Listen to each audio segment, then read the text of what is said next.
Hello, friends. It is I, Striker, aka Megan. Sorry, I'm running a little late this morning. I was having one of those mornings where I woke up and realized that there were a bunch of things that I meant to do yesterday that I forgot to do, so I had to do them quick this morning. Hello, Ghost Pepper. Hello from upstairs. And I gotta fix my... I always mean to fix my mat under my desk before I sit down, and then I forget. Okay, it's fixed. Leader, how are you today? How are you feeling? I assume you're feeling better because we hung out with you last night, and I'm assuming we wouldn't have hung out with you last night if you hadn't been feeling decent. But how are you feeling? What is up?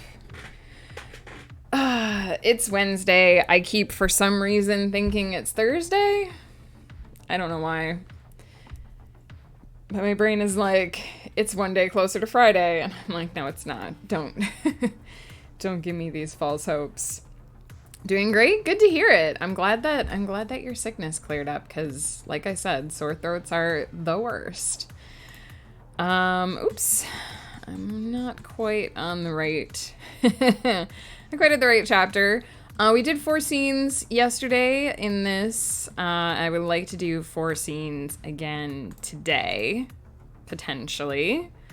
As I said yesterday, I don't think I'm going to read the whole book on stream because then we get into spoiler territory. And I'm probably going to edit a couple of chapters this afternoon after stream so that we're in a slightly different place next week. But I like the idea of doing some of it. I mean... I'm sure you guys got a glimpse into how I mutter to myself and whatnot when I'm doing these late pass edits. So, but it's important sometimes to see that really fiddly stuff, because I think lots of people get the idea that you open a book and it's polished and it's wonderful and that it kind of like starts out that way, and there's a lot of like really fiddly steps.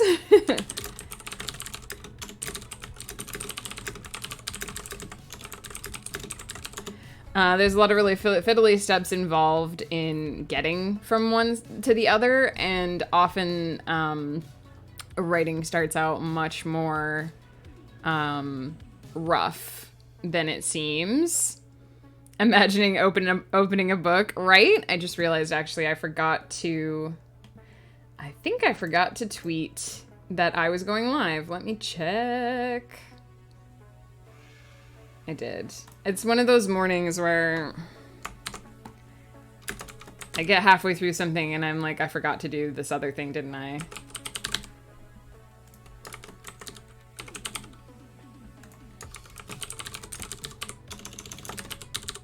It's gonna be that kind of day.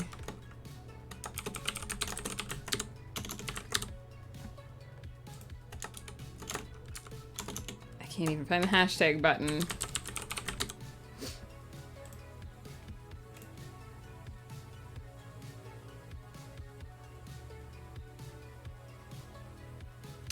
Alright. Tweet successful. Exciting morning. I tweeted. But yeah, I think it's important to see the process. Sorry, I gotta blow my nose. It's important to see the process and realize that it takes a long time to get from rough to polished.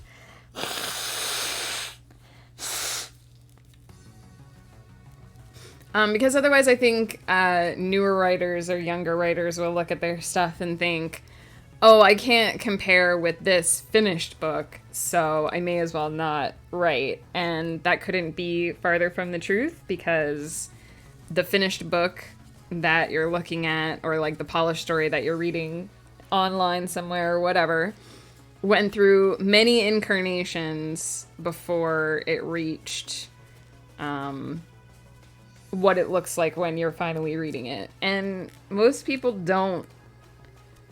writers don't share the in-between, right? Because nobody wants other people to see their embarrassing puke first draft, right? So, this isn't an embarrassing first draft. This is a later draft. I've obviously been working on this series for some time, but it's still good to go over the fiddly little details. I actually have this open, so why am I doing that? It's good to go over everything and see what it looks like and realize that it's okay to argue with yourself about where the comma should go or what word should be, or to change your mind a couple of times before you're satisfied with how it actually looks. I, as a person, am still very much in the rough stage. I mean, honestly, life is a lifelong process, which probably sounds weird to say, but, you know, some people never necessarily have a goal. They just kind of go from opportunity to opportunity. And even if you do have like some idea of what exactly you want, I mean, I've wanted to be an author and a writer since pretty much middle school, but like sometimes you have to take a roundabout way to get there. Life is a lifelong process. Well, it is, right? I think we have this idea, especially when we're young, like high school young, we have this idea that you do school, right? You do the teenage years, you do like your education, and then you're supposed to magically know everything that you want to do, and you're supposed to have this track, and you're supposed to be able to just basically climb the ladder and do a step-by-step process, and then you somehow hit your mid-30s and you've done it. You're where you want to be and everything's perfect, and you just kind of coast. I know I certainly kind of had that impression of how the world was. And honestly, I think we can blame Hollywood for this. Like, the idea that... Time to adult a bit. Thanks for the lurk, Ghost Pepper, my dear. But I think we kind of get fed this narrative by Hollywood that, like, by the time you go to college, you'll know exactly what you want to do. And by the time you graduate college, you'll have a job lined up. And that you'll just go on this straight path to whatever your career is, and then eventually you've done it, you know everything that you want for the world, and you're just on easy mode. And the fact is that life is messy, and it throws obstacles in your path, and you don't necessarily, those obstacles don't necessarily work out the way that you want them to, or something takes longer, or Exiled Faye, hello! Welcome to the stream! Thank you so much for the follow. Sorry, we're just waxing eloquent a little bit about life in general right now. But I think it's important for people to realize that, like, you're not necessarily going to graduate high school and know what you want to do. You're not necessarily going to graduate college and know what you want to do. Like, lots of people change their mind. Lots of people start new careers in their 30s because, oh, hey, I finally figured out what I want to do with my life. And it's fine. You don't have to have it all figured out at age 18. And, like, yeah, there's high school counselors who are going to try and help you find, like, what you want to do and where you want to go. But it's more because they don't want you to just go out and from high school and be totally in the dark about everything, right? They want to give you the best chance of figuring it out. But whatever age you are, whatever you're doing at this current time, if you're not entirely sure what your next step is, it's okay. It's all right to not necessarily have a roadmap. And I wish someone had told me that when I was 18, because I had no idea. My first few years as a full adult living, I mean, I was living with Ghost Pepper because we were married. We got married when I was 18. But our first few years, like, living alone, being in charge of our lives, I was terrified because I was like, I'm supposed to have this figured out and everything is not what I expected and I don't know what to do. So if anyone is experiencing that at any stage in their life, it's okay. Don't panic. Like, the world is a big crazy place, and and you'll find it. You'll find where you want to go. It might not be instant. Exiled Faye, how are you? What are you up to today? Sorry, I know that was kind of a heavy topic for early in the morning, but again, I wish people had told me stuff like that when I was younger. We're going to be doing some out loud edits. My eyes are watering already today, guys. The pollen this year has been madness. I'm glad to hear you're doing well. Are you working on any projects today? You can share if you like. Don't have to, no pressure. I am working on the Aruvalia Chronicles, which is an epic high fantasy novel series that I've been writing, but it takes place in a modern world. So it's kind of like you can walk down the street to a Starbucks and get some magic shots in your drink. Like if you want luck for the day or you want some confidence for a job interview, you just get a magical potion shot thrown in there. Flutter! Oh my god, I can't believe I've been streaming long enough for someone to have a Twitch baby with me. And of course it's you. Of course. Of course. How are you, Flutter, my dear? I hope you're doing well. I assume you're gonna lurk. Yeah, but let us know how it goes. Good luck.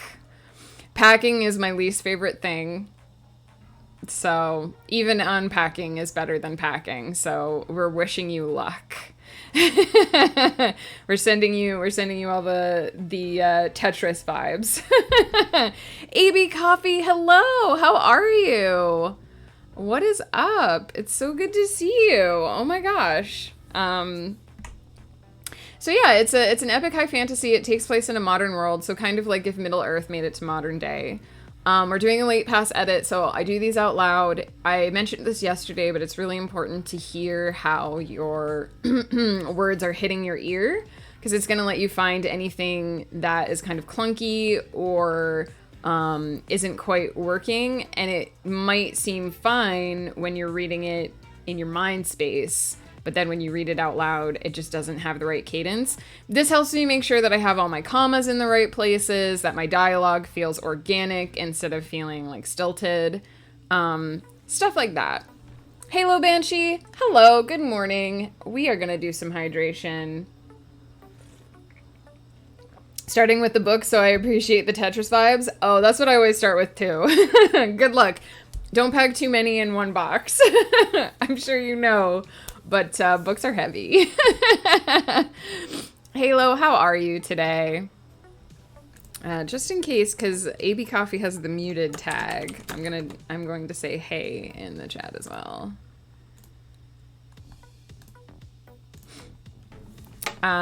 So yeah, fair warning, I said this yesterday as well, but fair warning, when I'm reading out loud, I often trip over my words and or read it wrong, just plain change the words that are actually on the page, which you'll hear me chide myself for. I apologize. Usually I don't do this when people can see me. Usually I even exile my husband into the basement so that he can't hear me reading. Hello, AB Coffee, now that you're unmuted. How are you today? What are you up to?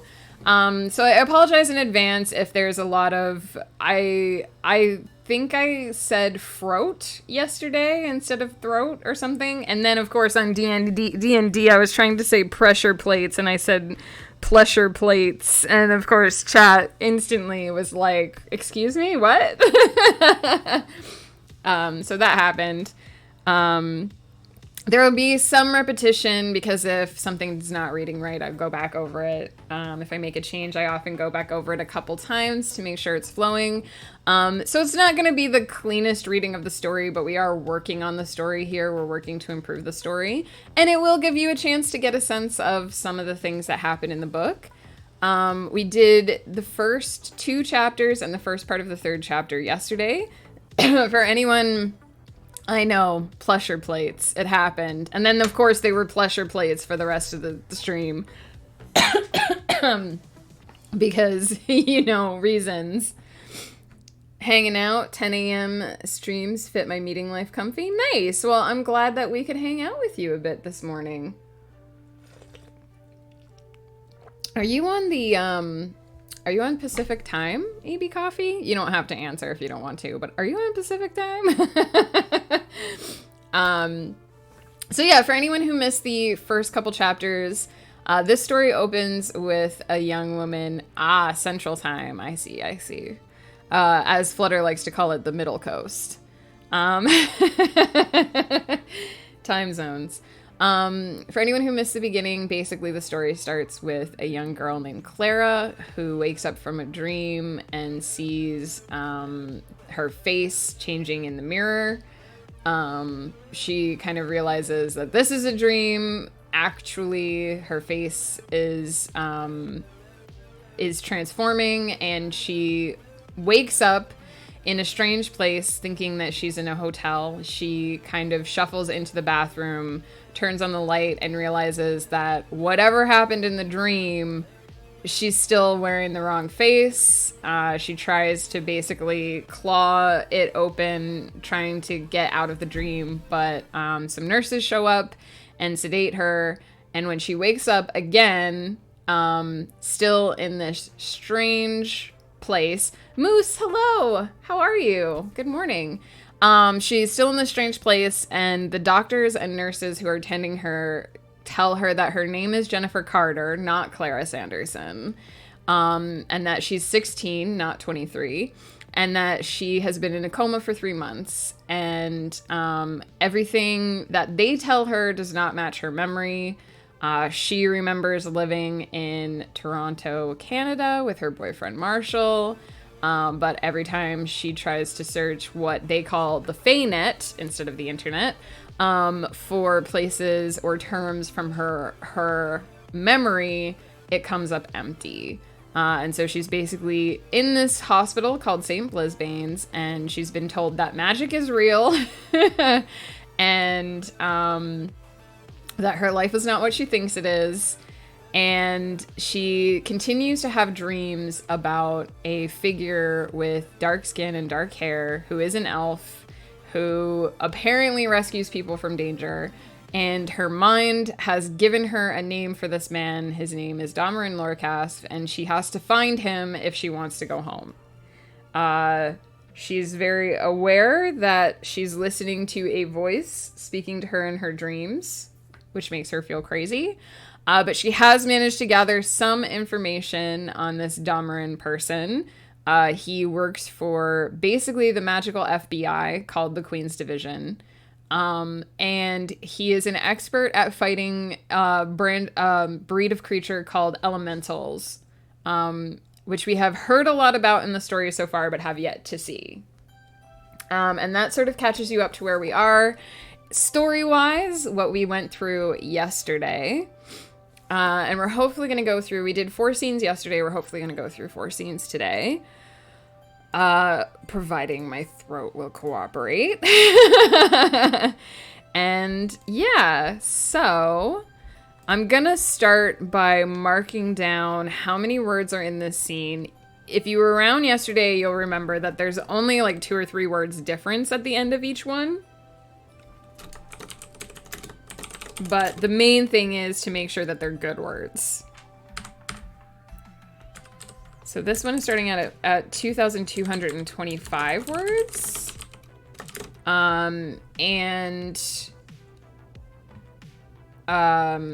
Sorry, my brain just totally was like, you had a thought. It's gone now. Oh yes, if anyone's wondering what point in the process we are with this, it has been read, this whole trilogy has been read by betas. They've given me some advice, some feedback on some things that they think need addressed. I have compiled all of that into this document here, which is my editing document, and made notes on what changes need to be made. And then I also have, it's off screen, because I don't know that my betas want people reading, their notes, but you can see I have this document that has the sidebar for notes. So this is what my betas have marked in the manuscript as needing to be checked out. And what I do is basically, scroll through I basically scroll through each chapter, note down where my mistakes are. There's lots of typos in here. So I go through each scene once just to sort of address what my betas have left me notes for, and then I will read it out loud. So the first part of the process doesn't take very long. Also, I didn't run sprints yesterday. I kind of forgot, but I'm thinking I will turn those on today for anyone who wants to use them. So I know that we have a lot of writers lurking in chat, and sometimes people are writing. So I'm going to go ahead and turn on the sprint timer. I will be reading over it, so if you need to mute me, feel free. But if you want to listen in on the story, feel free to do that as well. And if you want to laugh at all the pleasure plates that I end up creating by reading things wrong, have fun with that too. So I'm going to go ahead and start the 20-minute timer in case anyone is writing and wants to get some done. Oops, actually, let me fix where it's located because I forgot that I had put stuff in the same spot. I'm going to start that over. So go ahead and use that if you're wanting to get some writing done. And I'm going to scroll through this document and see where my mistakes are.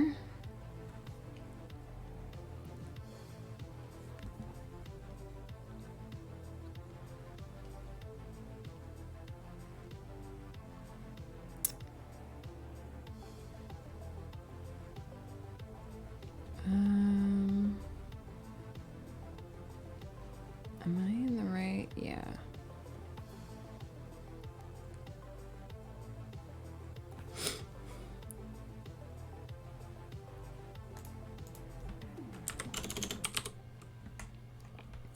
Sorry, I'm a little bit sniffly, so let me blow my nose again. Oops.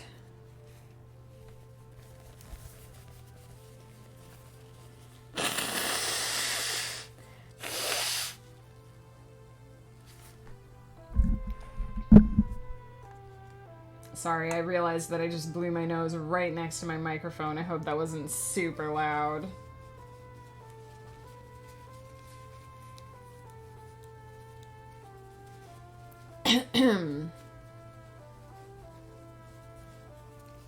Okay, good. My mic is pretty good at filtering out sounds, but every now and then I'm like, I maybe shouldn't have done that near my microphone.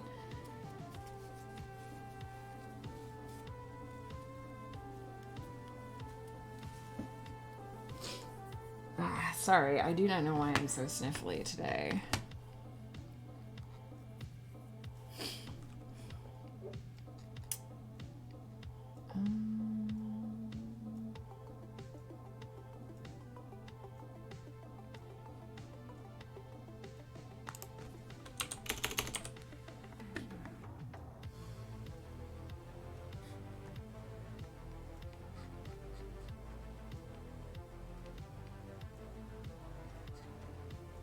All right, just a couple of typos to fix in there.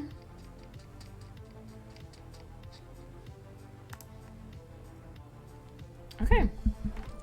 This is the part I always get nervous about, the reading part.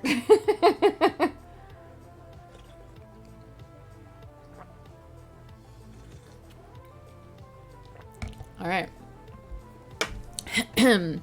When Theodora informed Clara her improved behavior, I'm doing it already. Just deleting letters from words.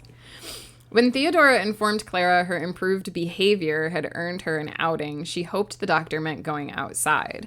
She'd love to visit a garden or even a slab of cement occupied by a single lawn chair, somewhere she could breathe fresh air untainted by the sterile disinfecting cloud that permeated the hospital. I don't agree with the comma placement in this.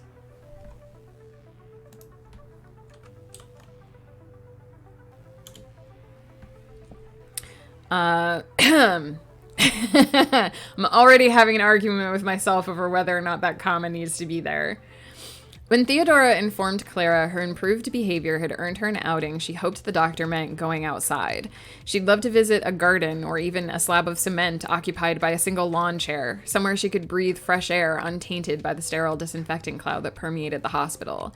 Evidently, what Theodora actually meant was out of her room. This room had child-sized tables paired with many low chairs and shelves lined with activities for children of all ages. It was clearly meant to be a joint activity space where patients could mingle and chat before returning to their rooms for their evening meal and lights out. But she was the sole occupant, which highlighted the peculiarity of her entire stay in St. Blisbane's. Where were the children this room was meant to serve? Blech. That isn't what that says either. Were the children this room was meant to serve all in comas? Best not to think on it. The teenage activities were meager at best. Clara could hardly play a board game on her own, though she contemplated a few rounds of solitaire with the battered deck of cards she found pushed to the back of one of the shelves.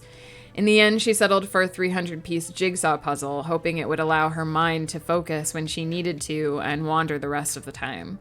Now she scanned the brightly colored puzzle pieces spread across her table with glazed eyes. Does that now need to be there? I don't think it does, actually. Let's see how it reads without it. The teenage activities were meager at best. Clara could hardly play a board game on her own, though she contemplated a few rounds of solitaire with the battered deck of cards she found pushed to the back of one of the shelves. In the end, she settled for a 300-piece jigsaw puzzle, hoping it would allow her mind to focus when she needed to and wander the rest of the time. She scanned the brightly colored puzzle pieces spread across her table with glazed eyes. Her second week at St. Blisbane's had been more fruitful than the first. She now had a rudimentary grounding in Aruvalia's history, as well as the kingdom's modern political and economic structure. Much of it was strikingly familiar, but parts of it were woefully alien. Her biggest frustration had nothing to do with the steady march of the same 6 people in and out of her room, or the unchanging walls. Another comma that I don't think needs to be there. Her biggest frustration had nothing to do with the steady march of the same 6 people in and out of her room, or the unchanging walls. Actually, there's an and in there, so maybe it does need to be there. Welcome to editing. Take the comma out, put the comma back in. Her biggest frustration had nothing to do with the steady march of the same 6 people in and out of her room, or the unchanging walls, or the lack of view outside her window. Though it was true, she longed for the soft pastel-painted walls of her apartment and the firm but squishy support of her memory foam mattress, not to mention the sound of Marshall's voice or his bright, sunny smile. Her greatest concern was escaping the confines of the hospital. It was clear no parents were coming. They must have been under the impression their daughter was as good as dead when they made her the hospital's ward. No doubt they spent the months Jennifer was unconscious mourning her. Clara wasn't sure if the hospital had held off on contacting them because they wanted to confirm the miracle was legitimate before involving her family, or if their contact had simply gone unanswered. It didn't seem to matter. No one was going to sweep her off to school or a house at the end of some suburban lane, and since contacting the Queen's Division to inform them that some crazed teenager kept asking for Dahmer and Lorcasp also seemed to be off the table, Clara was stumped as to how to proceed. Perhaps you should be less concerned with how and more concerned with when. Clara paused with the puzzle piece pinched between 2 fingers. A moment ago, she knew exactly where it should fit, but now she was preoccupied with the random thought that bubbled from the depths of her mind. It reminded her of the dry voice that spoke in her dreams, the one that provided her with Dahmer and Lorcasp's name. Now that she thought about it, that voice had given her other tidbits too, names and terms she could plug into the search function on her tablet. Without really thinking about it, Clara concluded that the voice which provided these leads was a chunk of her subconscious that floated to the surface whenever she slept. That's a long sentence.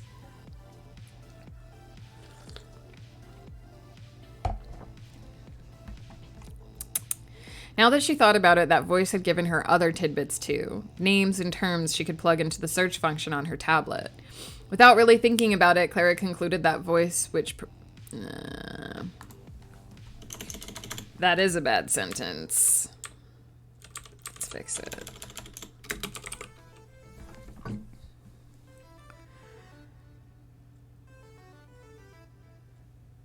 Hey, Neo, how are you? What is up?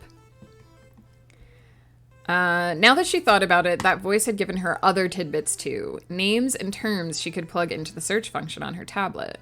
Without really thinking about it, Clara concluded the voice that provided these leads was a chunk of her subconscious that floated to the surface whenever she slept. She had yet to determine if she had lived a life in this world and merely forgotten it, or if she was some transient visitor hijacking the body of a sleeping teenager. Insane though the latter sounded.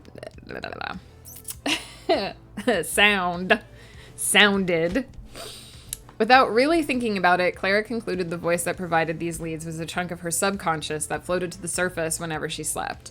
She had yet to determine if she had lived a life in this world and merely forgotten it, or if she was some transient visitor hijacking the body of a sleeping teenager. Insane though the latter sounded, both seemed equally likely. She was a writer, and thus used to creating worlds to inhabit the far recesses of her brain. It was entirely possible she had created a fantasy world for herself, one in which she was healthy and could go on living while her mind slowly faded from this here and now. Yet Clara's knowledge of a place called Toronto, located in Ontario, Canada, was far too vivid and intimately detailed to be imagined. She needed no further proof than the tax system, which summoned a tiny, pulsing headache to her temples every time she thought about it. Could the dry voice be some forgotten part of her trying to catch her up on the present? What did Jennifer know that Clara did not? That Clara didn't. It's going pretty good. Just getting started on some more reading. So you're just in time to listen to me stumble over my words some more. Canada's not even a real place. That's what Carly says. Carly says it's just North Minnesota, I believe.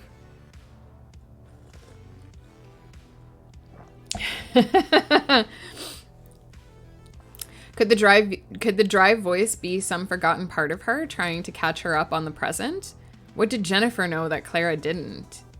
That you're overthinking things, for one. Clara decided to simply try the piece she held in each available space until it clicked into place. After all, she lifted it for a reason. But again, the stray thought made her pause with the jagged edges pressed to two mismatched receptacles. She couldn't determine the simplest answer to this scenario, unless she really was going crazy. You're not crazy, darling. If anything, you're not crazy enough. Clara pushed the errant puzzle piece away from the obviously Clara pushed the errant puzzle piece away from an obviously incorrect position, but didn't bother picking it up again. She had a long history of talking to herself, but she was certain that dry voice didn't sound like her, didn't say the things she expected her mind to say. She had called herself girl, woman, and sweetheart plenty of times, but darling? Never.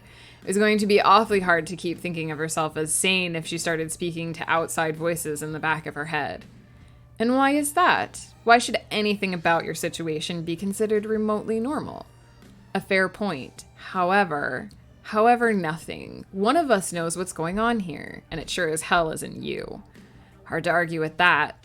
Before Clara had a chance to think of a proper response, a flurry of footsteps passed outside the activity room. She was familiar enough with these minor stampedes to pay it little mind. After all, if something happened in another room, a herd of nurses and doctors rushed to the location. Clara never heard what happened afterwards, but... Clara never heard what happened afterward, but one of the nurses usually popped in to check on her and reassure her that all was well.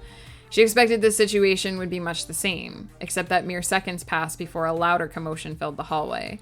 This one lasted long enough that Clara pushed back her chair, jogged to the door, and pressed her ear to the thick wood surface in hopes she could catch a hint of what might be going on.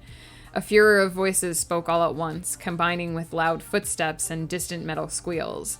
The thickness of the door muted much of it, making it nearly impossible to make out what was happening beyond her haven. But something more than a medical emergency must be happening. An opportune moment, perhaps. Clara didn't imagine it. There was a hint of amusement in the voice that spoke in the back of her mind. The more she listened to it, the less dry it seemed. It was almost as if it was gaining strength, developing a personality. Heart hammering in her chest, lungs. Yep. I don't like that. I'm put an and in there instead. Hey, Siobhan! And hey, Fox, what's up? Did I say that right? It's Siobhan, right? I know I've said it wrong in the past, so I want to make sure I'm saying it right. Sounds like Star Trek planet name, Canada. if you need to correct me on how I'm saying it, let me know, because I'm bad with names, but I do try my hardest. What's up today, Fox? Going pretty good. Finished short story number 6. Nice. We are just working our way through more of the story. I know you were here yesterday, Fox. So, we're picking up pretty much where we left off yesterday. And I'm just fixing some... It's funny how sometimes when you read something in your head, it's fine. But then when you read it out loud, you're like, that's really weird.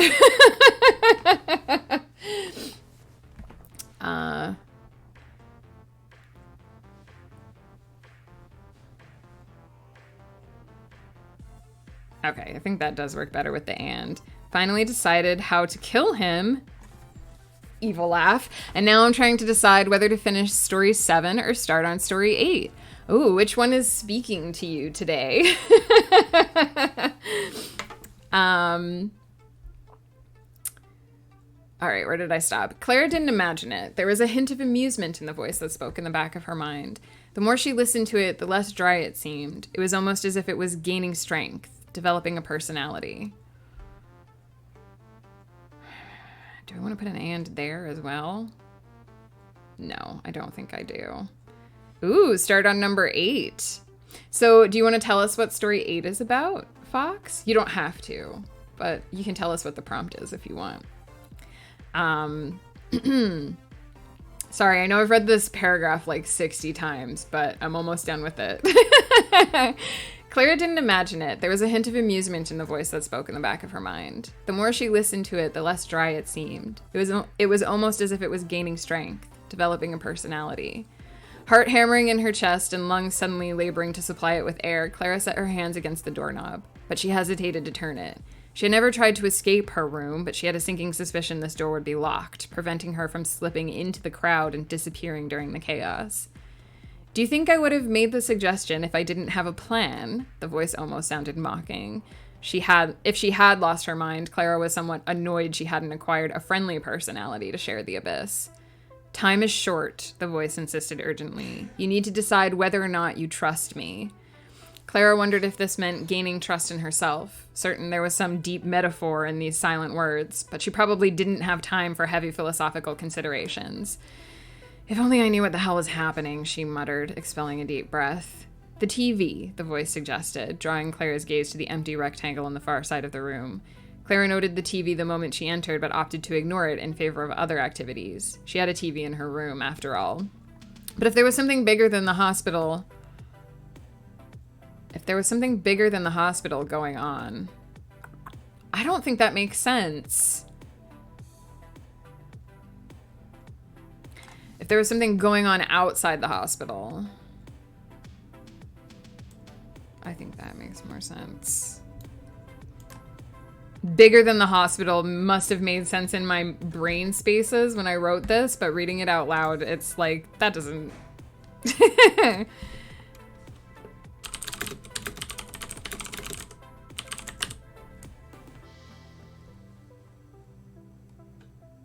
Oh, Fox, that's okay. You don't have to tell us about it if you don't want to, or if you think it's not safe for Twitch. But I don't judge. I have a pen name under which I write those kind of stories, so it's all good. It is all good. And talk about it to your comfort level. I'm all good.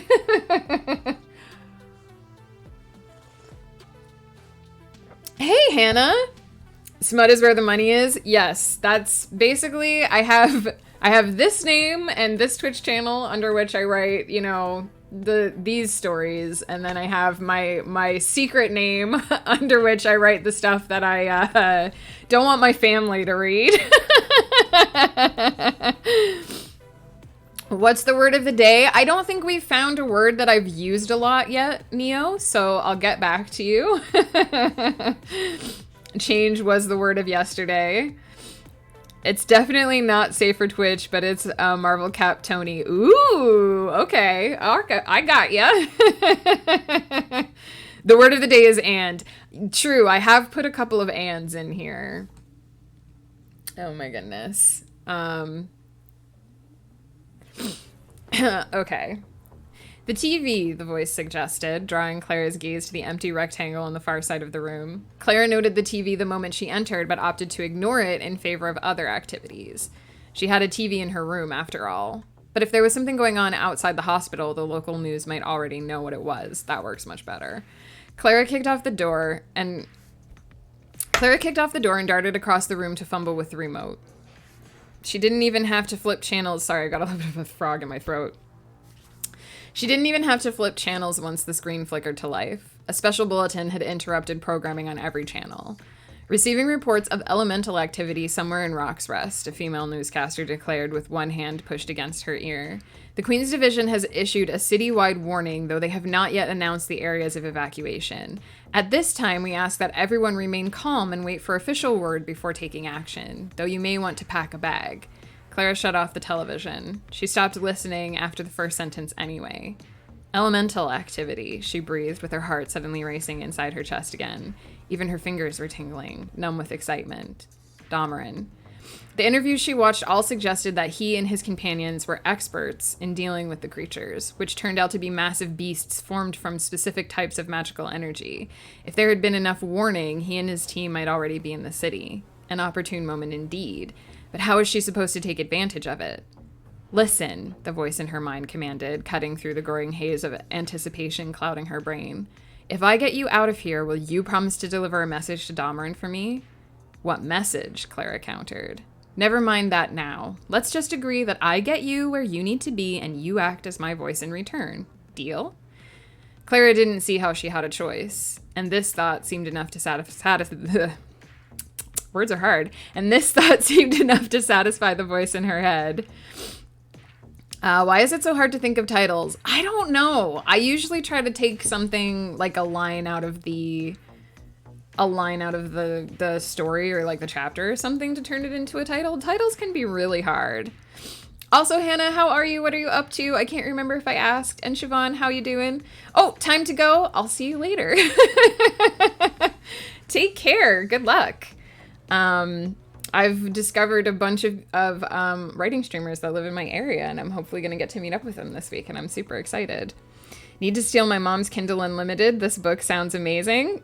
This one that we're reading right now, this one won't be available for a little while, but yeah, there will be a paperback eventually when it exists. TV 3 times in a row. There's really not another word for TV, Neo, unfortunately. I do have other books. This is true. Very, very true. Also, thank you. I'm glad that you think this book sounds amazing. I've been working on it on and off since like 2011, so... Yeah, but television is cumbersome, and it would be obvious that I was swapping out the word. So sometimes you just have to deal with a little bit of repetition. We're past the TV part anyway, so... Where did I stop? The speaking box. The television. Sometimes if it's obvious that you're switching words, you don't want to do that because then it will instantly clue the reader in that you're trying to avoid repetition. So sometimes a little bit of repetition is better than trying to avoid it because one will be slightly less visible than the other, if that makes sense. It's all about what will blend into the page more. If they're British telly, that's true.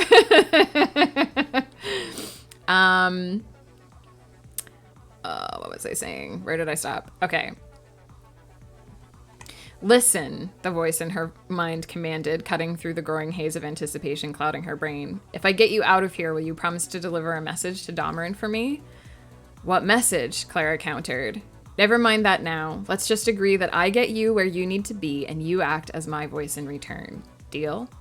Clara didn't see how she had a choice, and this thought seemed to satisfy the voice in her head. Good, then go stand next to the wall to the right of the window. Clara swiveled her head. It was easy to locate the room's only window. She had previously positioned herself so she sat in the bright stream of sunlight pouring through it. Yet she hesitated to follow the sourceless voice's orders. The presence in the back of her mind responded with a wordless sense of pressing annoyance that drove her into action before she really thought about what she was doing, which might have been a good thing. But Your Honor, she could almost hear herself pleading. It was the voices. They made me do it. Stop being ridiculous, the voice snapped, dry and humorless again. You see those bricks?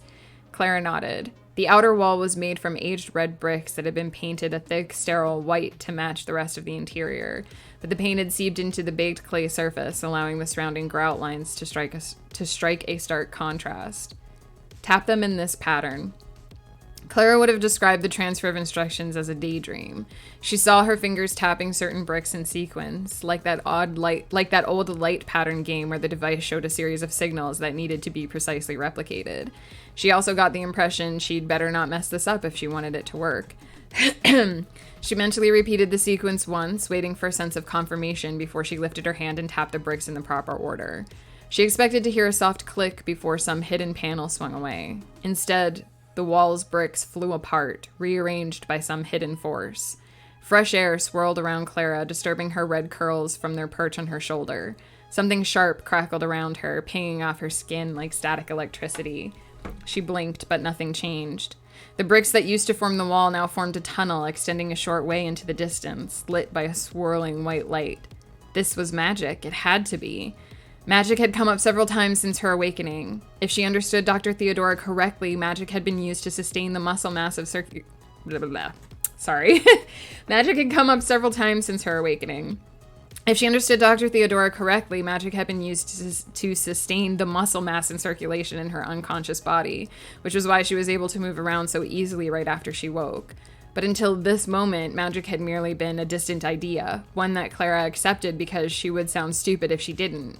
It was a concept in her world, though not a believable or applicable one. She had never conceived of seeing it in action. Quickly, the voice in her mind hissed, bringing her back to the moment. If she didn't dart through the magical tunnel now, she might never escape St. Blisbane's, and she sensed this was the only way to get back to her simple life in Toronto, if ever it had been real. So Clara braced herself, drew a deep breath, and passed through the hole in the brick wall. Da-na-na-na! And saying TV over and over is very common too, so no one bats an eye. True. I learned a lot with you. More repetition and a lot of fight scenes. Sure, Neo, that's absolutely what I said. Repeat everything, all fight scenes. Is she being possessed? Good question. Oh, I'm definitely being possessed by the characters that wrote this book. But, yeah, Clara doesn't know. She thinks she's going insane.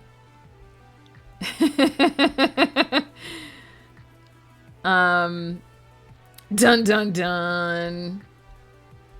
Oh, the Keck W is an emote if you have either 7TV or BTTV, I think it is. So there are a couple of Twitch extensions you can get that let you have more emotes, and the Keck W is a really popular one from, I think it's BTTV. 7TV is really cool because it lets you add a bunch of other community-made emotes that you can access. Yeah, 7TV is newer. I think I only came upon it like a month or two ago. And it's basically the same gist as BTTV, except I think each channel can have something like 250 emotes. And I think people who are... I don't know how people add emotes to it, but I know that people in our Twitch community have added a bunch. Also, if you have 7TV installed and you say the word cat, it will pop up a cat emote on our channel because I think that's funny. Yeah, it's a lot. And the ones that I have added on the channel for here... are some of them were made by other members in the community, like, so they're actually like faces or emotes, like based on emotes that were made by other members that we hang out with on Twitch. And there's also a lot of cool Pride ones on there, which every time I find them I try to yeah, it's lowercase cat. But every time I find them I try to add them. So I basically just look at what emotes my friends are using and go back through and add them all to my channel because I think they're cool. There's a pepper hands one too that we found by accident on Ghost Pepper's channel. This is someone holding peppers and crying. So yeah, if you're seeing a lot of like letters or words repeated and there's no emotes popping up, it's probably from 7TV. It's pretty easy to install. I think once you add it, you just refresh your Twitch and it should go right in. But yeah, that's definitely what that's from. I used to think that too, because for the longest time I was just like, I'm too old, I don't know what KEKW means. And then my husband was like, oh, it's from this, let me install this thing for you. Oh, I don't think we have Ghost Pog. I'll have to add that one. I think we have Uwu Pepper, though. Neo. And Pringles. We should definitely have Pringles. And Uwu Pepper. I think it might be lowercase. What's the... Hang on. I have to actually open my Twitch. Because it doesn't show in OBS.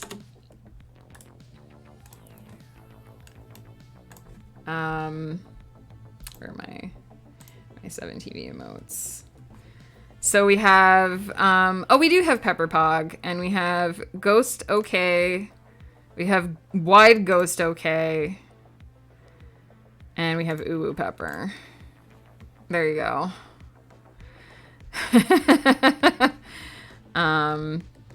No, it's there's no E, so it's Uwu and then PEPPR. It's really picky about the capitalization as well. So you should be able to see them, even if you don't have 7TV installed, you should be able to see them on stream, what they look like. So the KEKW is that face with a beard, and then the Uwu Pepper is the one with the pillowcase over his head when he was dressed as Mattress Chan. So yeah, that's what they look like. And I know I meant to add, there were some really cool, there's the Pride flag, and there's supposed to be a Pride Rave one, but I might have forgotten to add that one. Because I know my friend Fluttered Eye has it. But I try to add those whenever I find them, so. Yeah, it's just a way to have like some extra emotes, and there's a Collie one too. Our friend Collie has that face, so yeah. Basically for a while, every time my husband made like a face on stream, someone would screenshot it and turn it into a 7TV emote. So that's why there's so many of them. But yeah, so if you see any of that kind of stuff, it's 7TV. All right, I am going to check how many words we changed in this scene. 3, we changed 3 words. We started with 2,225, we're at 2,222.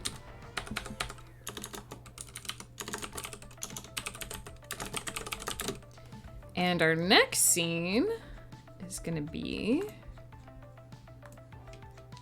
a bit longer.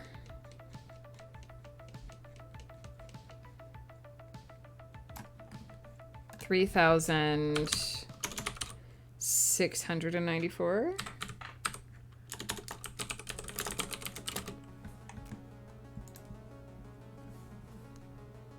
Oh my goodness, Neo. Where did you get that one?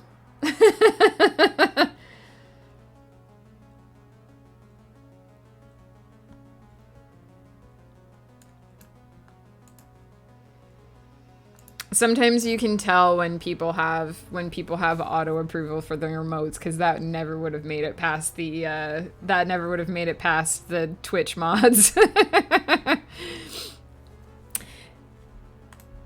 All right, I'm going to hop AFK super quick. I might not go into BRB mode. I might just pop up the little me drinking tea because I just have to run and just reheat my coffee a little bit, and then we'll go straight into the next. That reminds me that there's an anime coming out about a guy who gets reincarnated as a vending machine. I heard somebody talking about that the other day, and I was like, that's either the most brilliant, amazing thing or the weirdest thing. Yeah, I gotta have hot coffee. That's a thing.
I'm back.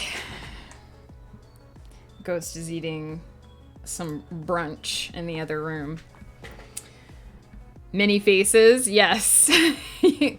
I think it's amazing that you remember so many of them, Neo, because I can never remember without looking at the list. Travis, hello! Enjoy your lurk. Just saying hi as I drop a lurk and do a few things without being in front of my keyboard. Nice! Good luck with the things and also the stuff. I'm going to restart this sprint timer for anyone who is using it, just in case. And we're going to look at what my betas had to say. Right now, we're going to do it. We're going to look at what my betas had to say. Luckily, I don't have a lot of notes about these first opening chapters, so they don't need a lot of changes. I have a couple notes for the next chapter, but we'll worry about that when we get there.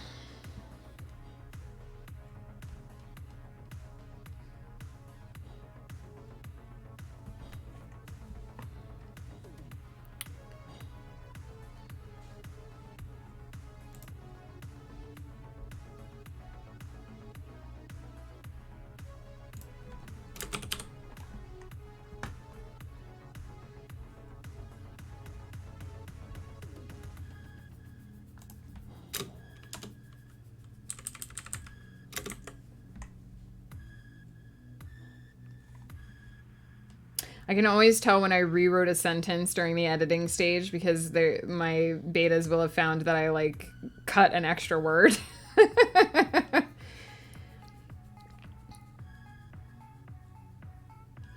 Now that's a change that I don't think... Oh, no, okay. There. The mistake is just earlier in the sentence.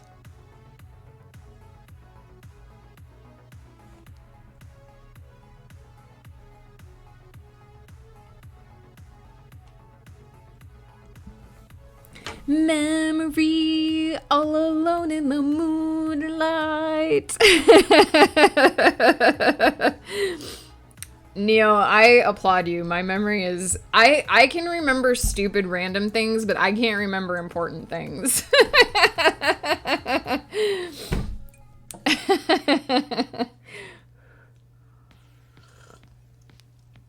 I walk into a room, spin in a circle, and then walk out because I can't remember what I went in there to do. And then I get halfway back to my office and I'm like, oh yeah, and I turn around and go back. I had I think it was like last week, I walked into the kitchen and Ghost was like standing in front of the fridge and he was like, do you ever walk into a room and then forget why you're there? And I was like, every day. Every day. That's because we're Sims and that's when a player canceled our action. That makes so much sense. The other theory I've heard is that it's because the men in black are there and they flashy thinged you and you couldn't remember what you were supposed to do. I walk into a room, stop, short circuit, curse, and go back to my room, right? And it was funny because when Ghost first started talking, I thought he was going to say, don't walk into a room and forget like what you came in for. And I was like, it's too late. I already do that. Okay.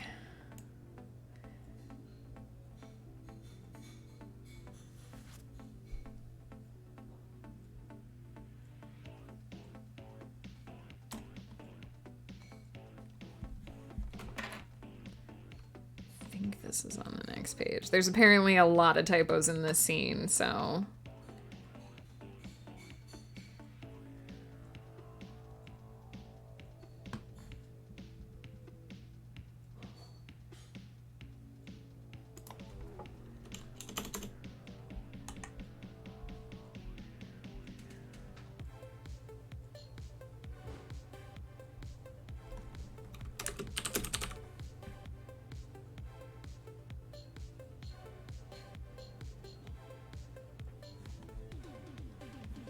check something here.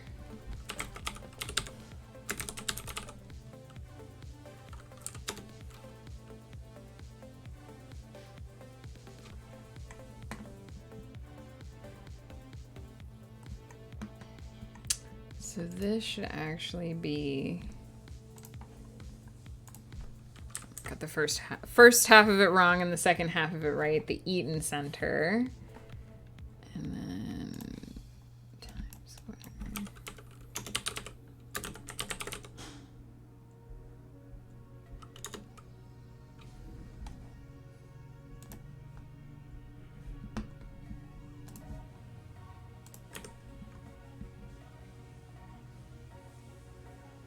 I can remember all the fake names for things that I made up, but I can't remember the real names of real places, apparently.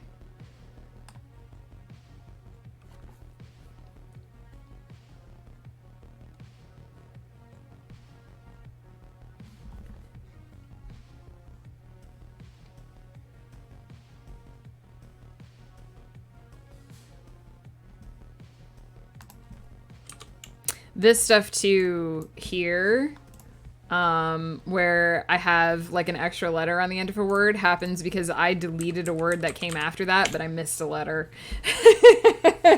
I've been catching myself doing that a lot lately. By the way, I'm not seriously saying my memory is incredible. I see. So you were sassing me? Is that what was happening, Neo? Were you sassing me just now? I can't believe it. I can't believe you would sass me ever.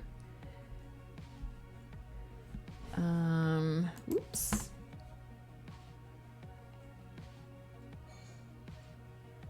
Okay. That's it. We got them all. We got them all. There was a bunch of typos in that one. I thought Shagraz was the only one that sassed me, but I can see now I was wrong. Oh my god. Bring on your sass. I'm ready for it.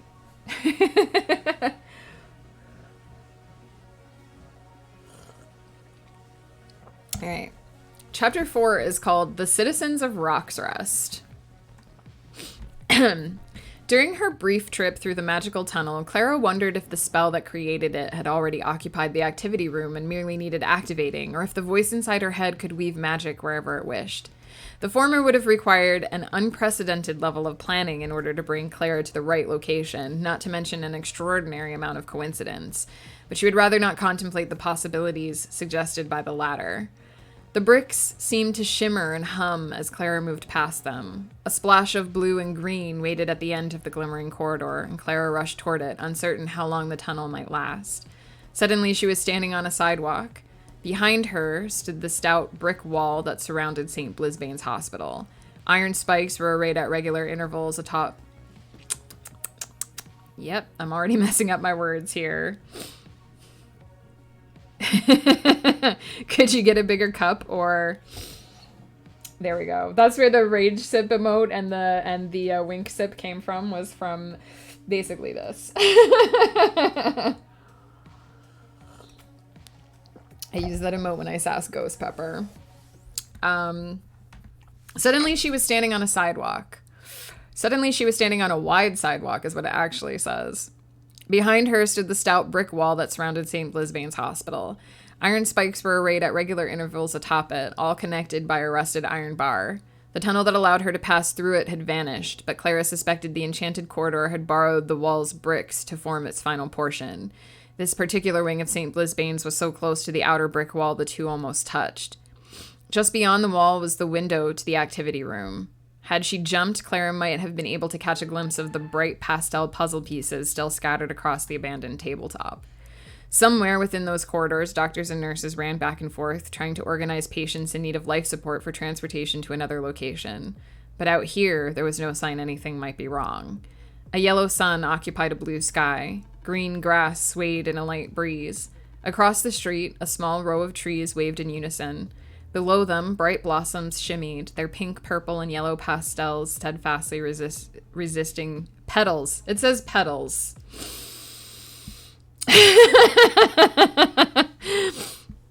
Across the street, a small row of trees waved in unison. Below them, bright blossoms shimmied, their pink, purple, and yellow petals steadfastly resisting the urge to fall. Clara inhaled deeply. If nothing else, Roxruss smelled like Toronto. At first, she detected mostly grassy and floral notes, a perfect match for the most clear sky and its... At first, she detected mostly grassy and floral notes, a perfect match for the mostly clear sky and its fluffy white clouds. But beneath that, there was a hint of oil, car exhaust, and something industrial. Normally, she would have filtered out the latter, but she had been inside the hospital for so long, her nose seemed sensitive to anything aside from disinfectant. Moving to the street corner, peering up and down roads populated by a steady stream of cars moving in both directions, Clara truly believed she might be at home. This place couldn't pass for downtown Toronto. The buildings were spaced a little too far apart, and the traffic wasn't nearly as dense. That would work better than what I have written, because it would end with dense instead of with enough. You want to pay attention to where your sentences end, because we put special emphasis and special memory on the last word, so the strongest word should always go last. I said that yesterday too, but it's important. Moving to the street corner, peering up and down roads populated by a steady stream of cars moving in both directions, Clara truly believed she might be at home. This place couldn't pass for downtown Toronto. The buildings were spaced a little too far apart, and the traffic wasn't nearly as dense. But it could easily have been the outskirts of the city or some sleepy town just outside the city limits. If anyone noticed her appear out of thin air, they gave no indication. She stood awkwardly for a moment, her hands clasped behind her back, silently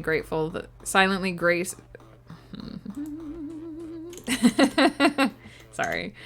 If anyone noticed her appear out of thin air, they gave no indication. She stood awkwardly for a moment, her hands clasped behind her back, silently grateful the nurses had allowed her to wear jeans and a t-shirt instead of the uncomfortable hospital gowns. She was alone, not just in a strange city, in a strange world, and she had no idea where to go. "Where do you think you will find Dameron based on what you know of him?" the strange voice chided, a reminder that she was not, in fact, in familiar territory just because her surroundings were readily recognizable.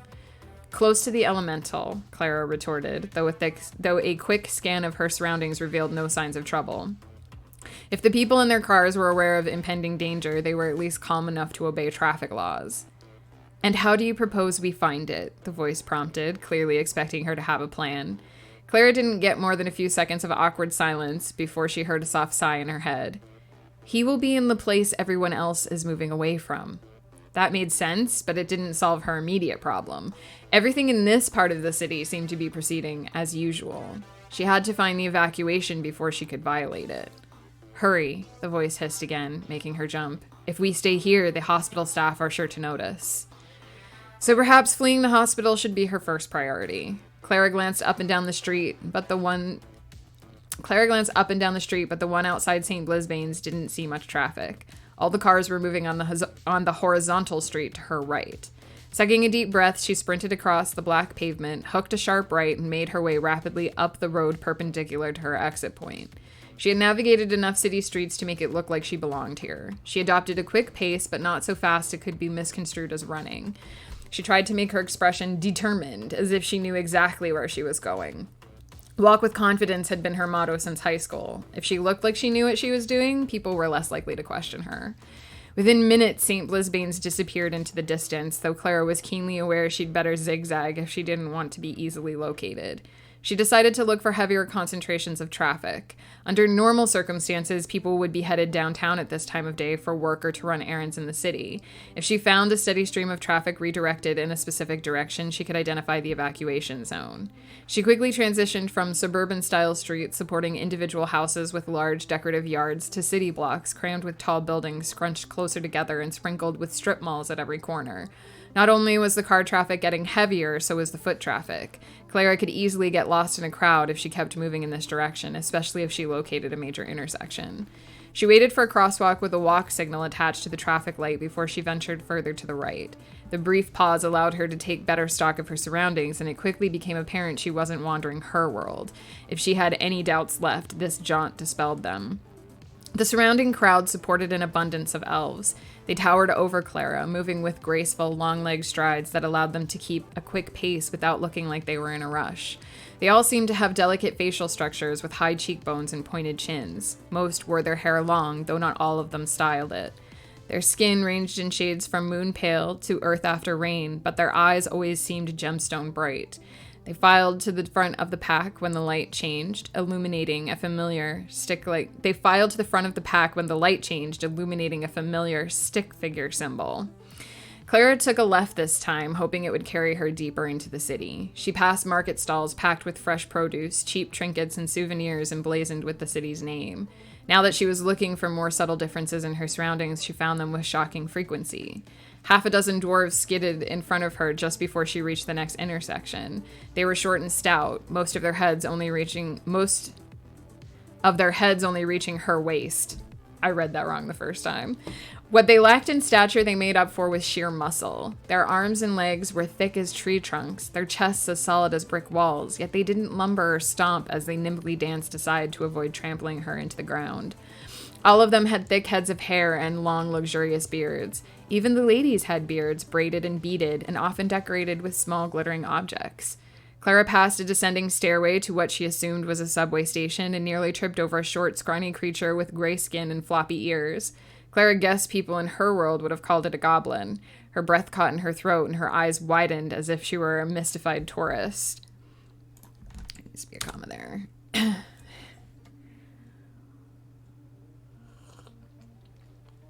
A large truck screeched to a halt nearby, and a tall, muscular man with green-shaded skin, a pig-like nose, and tusks protruding from his mouth emerged to pull open the back.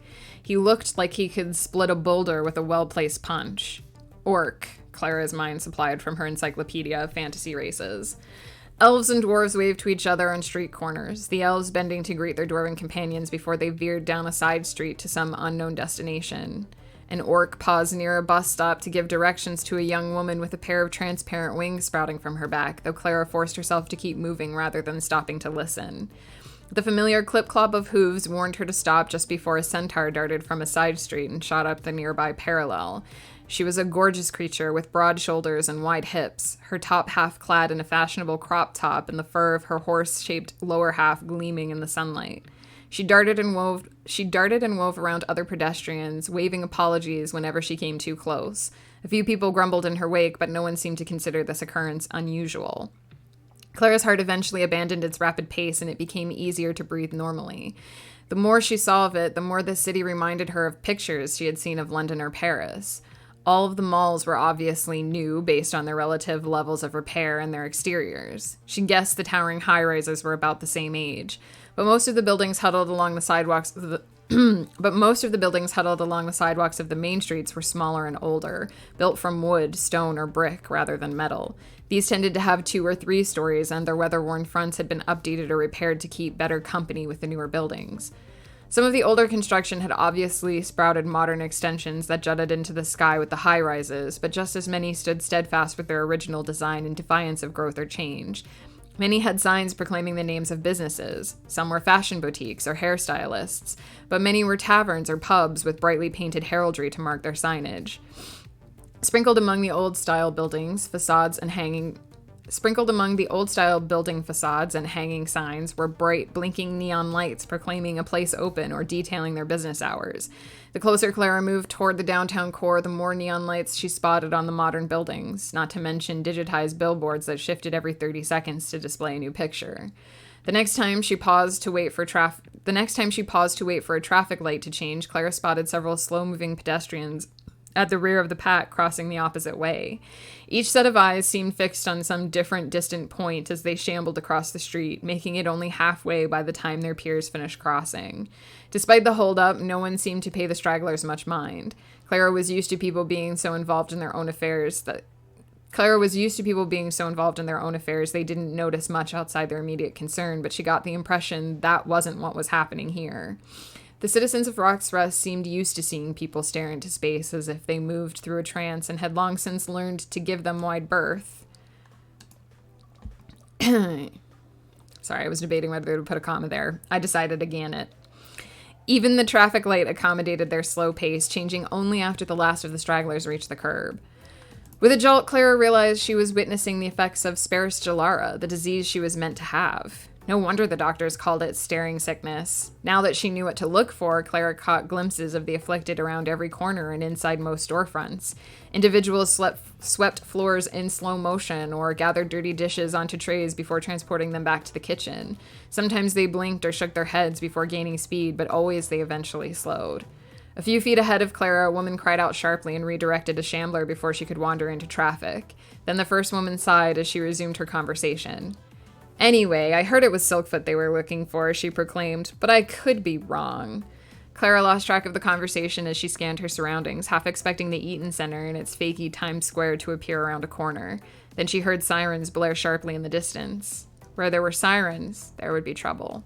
And apparently, where there was trouble, she would find the elusive Dahmer and Lorcas. Clara veered sharply toward the sirens, leaving the main streets and their crowds behind.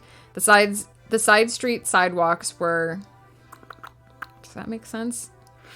Clara veered sharply toward the sirens, leaving the main streets and their crowds behind. The side street sidewalks were narrower. I think there's no other way to say that without it being very clunky.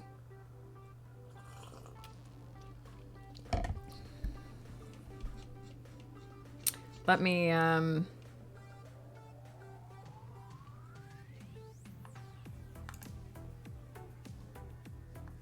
Oops, I lost my spot. Sorry.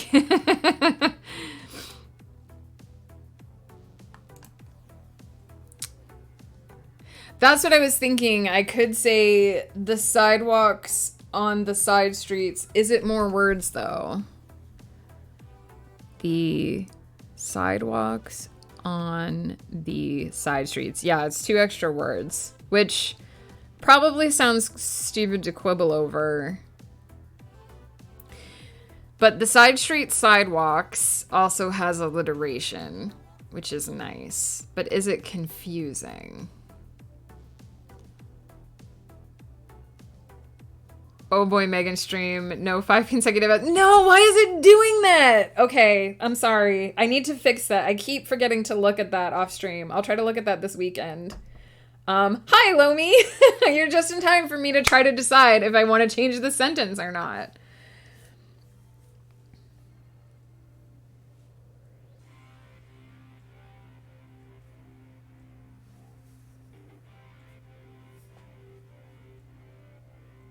I actually think the sidewalks on the side streets might sound better.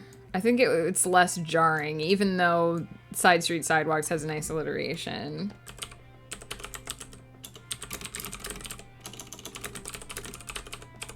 Sometimes word economy is good, and sometimes word economy is not the best. 2 words can be... I mean, so just... It doesn't matter, like, ultimately how many words are in the chapter or how many words I'm using in a sentence. It doesn't necessarily matter.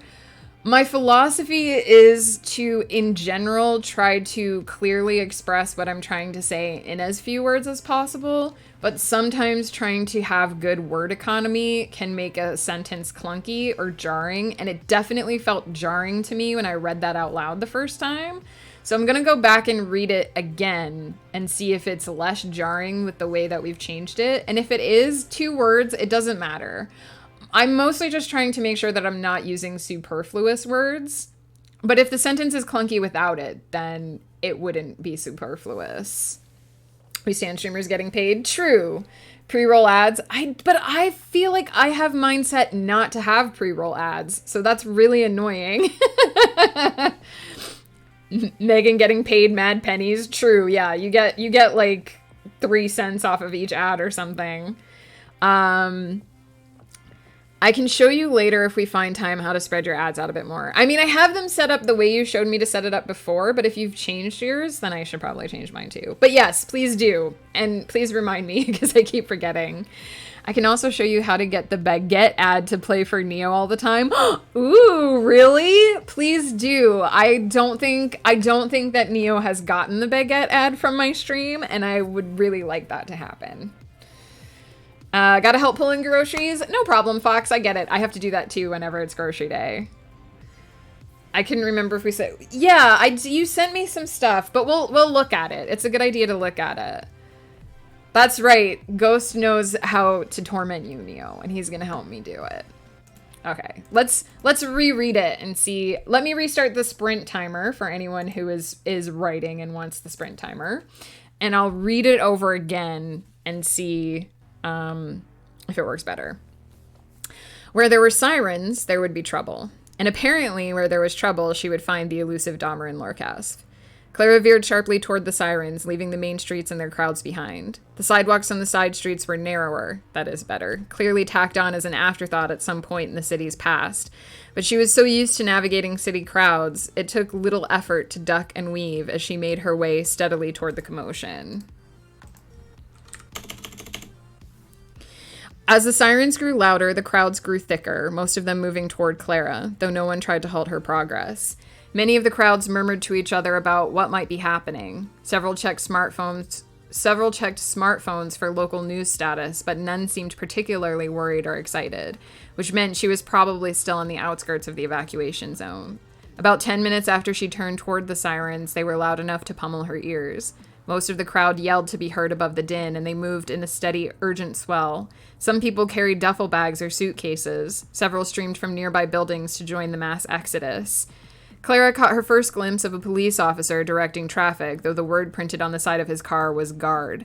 She didn't recognize the crest he wore in his uniform, but based on the bird's wingspan, she guessed it was probably a rock. The officer, or guardsman, and his partner stood... It doesn't say stood. Lol. Oh my goodness, Neo.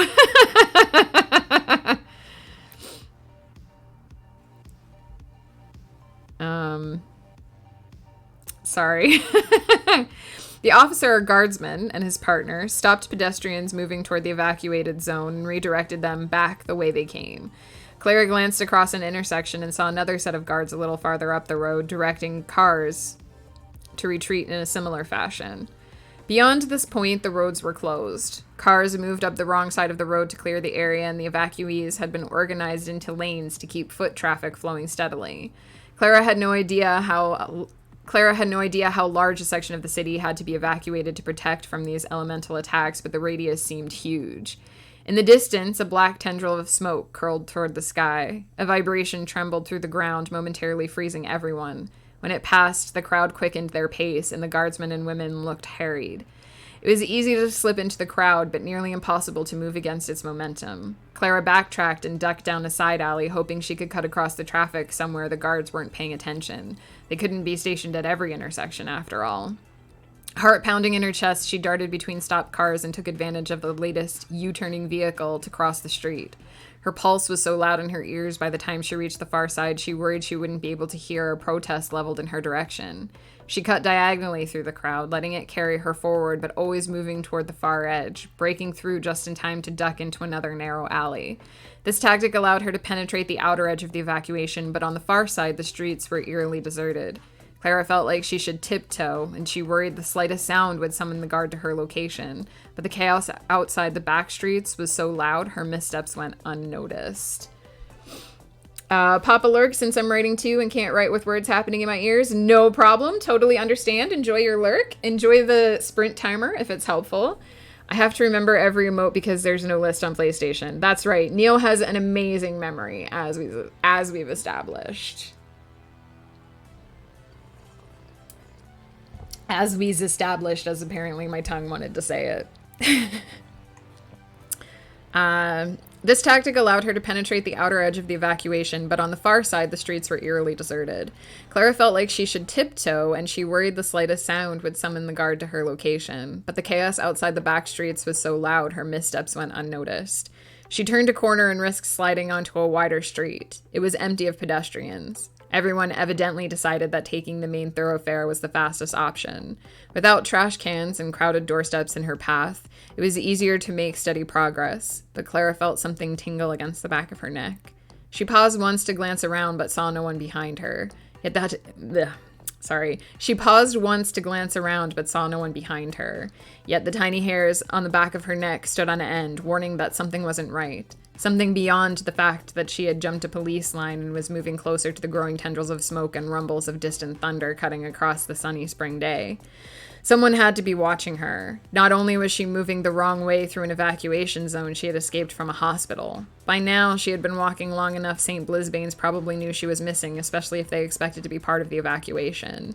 Her heart joined the distant thunder, rapidly pumping fear through her veins. Clara's first instinct was to run and hope a hiding place would present itself, but that felt like a spectacularly bad idea.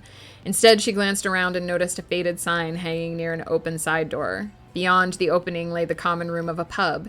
Since the door was open, Clara darted through, hoping there would be a bar to hide under or a closet to stuff herself in. She only made it 3 feet before she froze. The tavern's interior was nothing special. She had been to a dozen pubs in Toronto with similar layouts.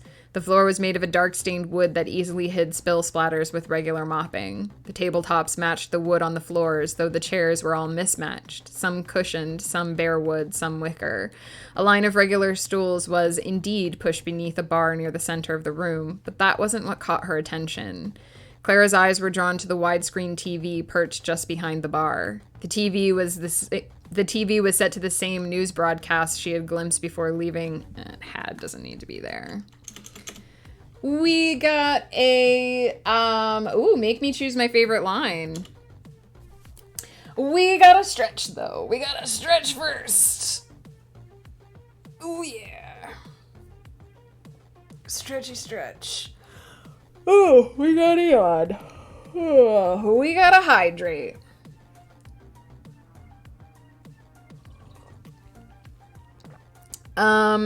My favorite line that we've done so far today is probably...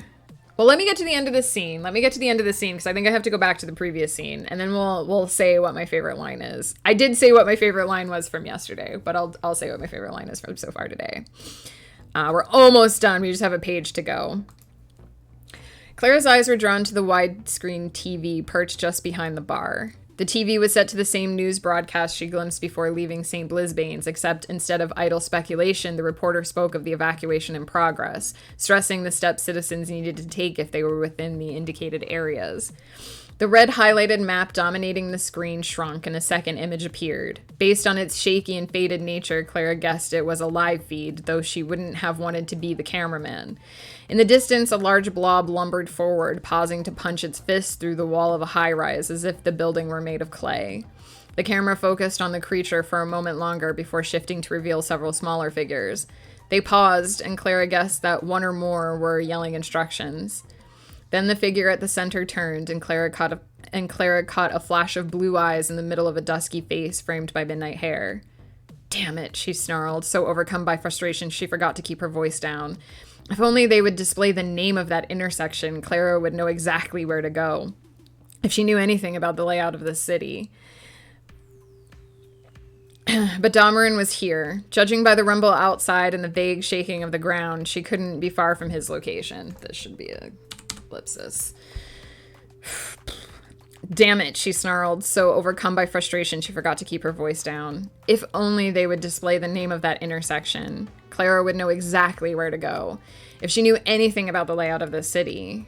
But Damarin was here. Judging by the rumble outside and the vague shaking of the ground, she couldn't be far from his location. A blur appeared from a doorway on the far side of the room. Footsteps echoed off the hard floor.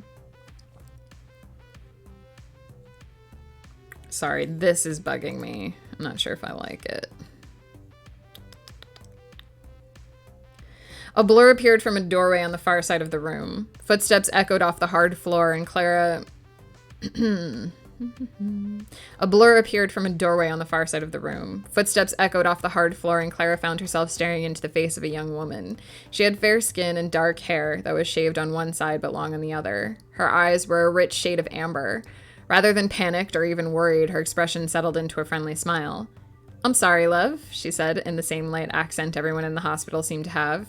"But we're not actually open. In fact, the door is only unlocked because we were about to clear out." "I'm sorry, I didn't mean to intrude," Clara replied, the words tumbling out of her mouth before she could stop them. "It's just I wonder if you could tell me where that is." She pointed to the TV. The woman, who must have been an employee at this establishment, blinked and glanced over her shoulder. Her eyes widened slightly when they fell on the TV, and her lips formed a small O. Damarin was still on the edge of the frame. He drew a sword from a sheath he wore on his hip and pointed at something. As if realizing that both women were watching, the camera zoomed in, allowing them to catch the grim look on his face. The stranger wheeled and fixed Clara with an odd look. There were a million things she might have asked, starting with why Clara wanted to know where the action was, because she must not live here if she couldn't identify the location herself. And if she didn't live here, she clearly had no reason to go there. But instead of asking any questions, the woman said, "This whole area is under evacuation order. We only lingered to lock up the place." It was an invitation to speak if ever Clara heard one. To highlight how few options she had and how little time, a commotion sounded just outside the door. She had closed it in her wake, and it must have locked automatically, because whoever was outside couldn't get in. Both Clara and the stranger jumped, then exchanged wide-eyed glances. Clara didn't know if there were guards outside to tell them they needed to get moving, or people from St. Blisbane's looking for her. Neither scenario would allow her to reach her destination, and she doubted she was going to get another crack at this. She had never been good at thinking on her feet. Should she take a risk and tell this woman the truth, or flee and hope she got a big enough head start? Someone outside shouted, and something slammed against the door, indicating she had run out of time to decide. Damarin, yes, that's right. His name is, yes, Pi spelled it right. Is how you spell his name. This is Damarin's story. He's in here. Neo is amazing and so is Pi. These are true things. Ghost Pepper's pretty amazing too, I'm not gonna lie. Damarin cam for 5 minutes, sure. Pi, do you want angry Damarin cam? Do you want grumpy Damarin cam? Or do you want plushy Damarin cam? Boop. Let me know. Sorry. Let me know what you want, and I'll give it to you. He's Lorca's Fook? I don't know what that means, but I hope it's good. Plushy Damarin on shoulder. I don't know if I can make him sit on my shoulder. He does not... He usually needs to lean against something to balance. So I can try. I can try. He's not my romance interest, believe me. Damarin doesn't like ladies. This is working out pretty well, actually, as long as I don't move. For anyone who's wondering, actually, this beautiful plushie was made by Lomi, who's lurking in the chat. So if you like our plushie, our grumpy plush here, she's the one to thank. Yeah, I know. I am literally holding him in place with my head. So this is going to be an interesting 5 minutes. I'm trying to get a little bit more center frame. There we go. Not Clara's romance interest. No, Clara's looking for Damarin because she believes Damarin can help her go home. He is a heartthrob, but she's not really looking for love. There is no Velcro on his tushy. That would be a good idea, though. To get a little bit of Velcro to put on his tush. But yeah, I mean, Damarin is someone's love interest, but not Clara's. There are romantic subplots in this story, just not necessarily Clara's. Clara does also have a boyfriend by the name of Marshall, so no plushie of him, sadly. There's only Damarin and Snake plushies. And Nessie. We do also have Nessie. I've moved him. That was a mistake. Okay, so we started that scene with 3,694 words, and we have 3,695, so not a big change. Not a big change at all. I said I would pick my favorite line so far from today.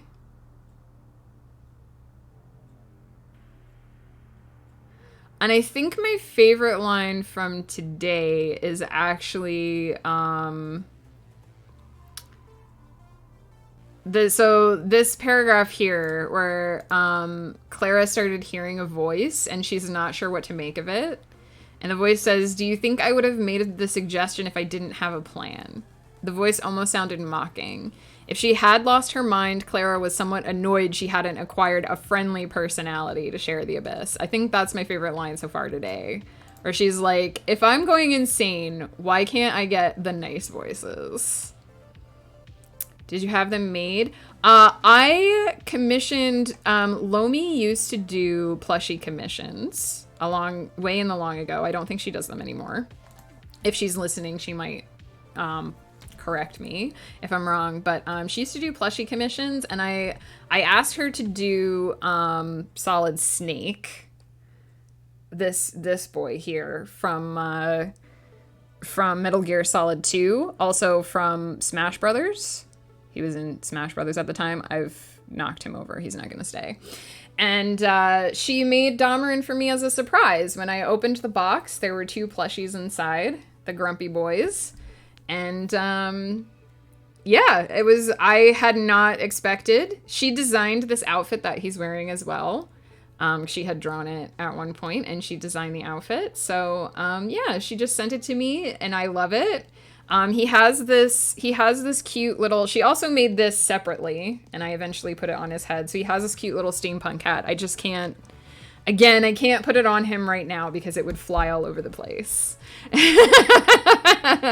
We are very precariously balanced here, but yeah. Damarin is the kind of person I like. He could be my friend. Absolutely, Neo. I think you and Damarin would actually get along very well from what I know of your personality. You would definitely mesh. Get insane is greater than being sane. Some people would agree with you, Pi. That's what all 3 of my voices say. 3 out of 3. You can't beat that. So yeah. Damarin is also featured in my bit emotes. The grumpy and angry Damarin are my 1K and 5K bit emotes. So he's just so adorbs when he's grumpy. Look at him. Look at him. We haven't actually seen Damarin in person in the book yet. We've seen him on TV several times. We've seen him in interviews. We've seen him on live TV now. I'm hoping that we will get far enough today to edit the first scene that he appears in the novel. So, like, in person. So we have 2 more scenes that I'd like to get through today. Chapters 5 and 6. I'm going to try and record the word counts for chapter 5 while I've got Dahmerin perched on my shoulder here. Everything feels very precarious. So this one's a bit shorter, 3,253.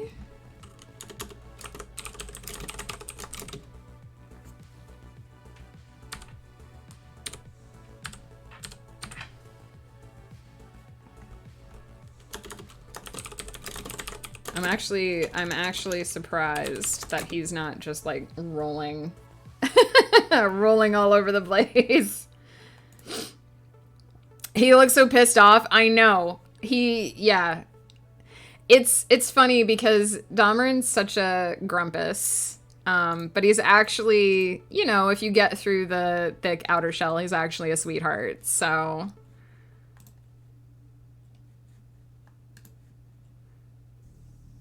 my phone is dying. Exiled Faye, thank you so much for hanging out with us today. I hope you have a good rest of your day, whatever your time zone is. And we'll see you soon. Dahmerin's gonna fall while I do the heart. No! Stay! Hope to see you again soon, Exiled Faye. Take care. So yeah. We have one more scene in which Dahmerin does not appear, and then hopefully we'll get to see him. Angel Faye, hello. How are you? What are you up to today? I'm gonna let the sprint timer finish. I'm gonna hang out with my bud here on my shoulder, and then we're gonna take a quick bio break because last time I just kind of ran AFK to refresh my coffee. So we'll take a quick bio break and we'll come back and do these last 2 scenes. Janine, hello. How are you? Holy cow, my brain is weird. I feel like weird brains are the best brains though, right?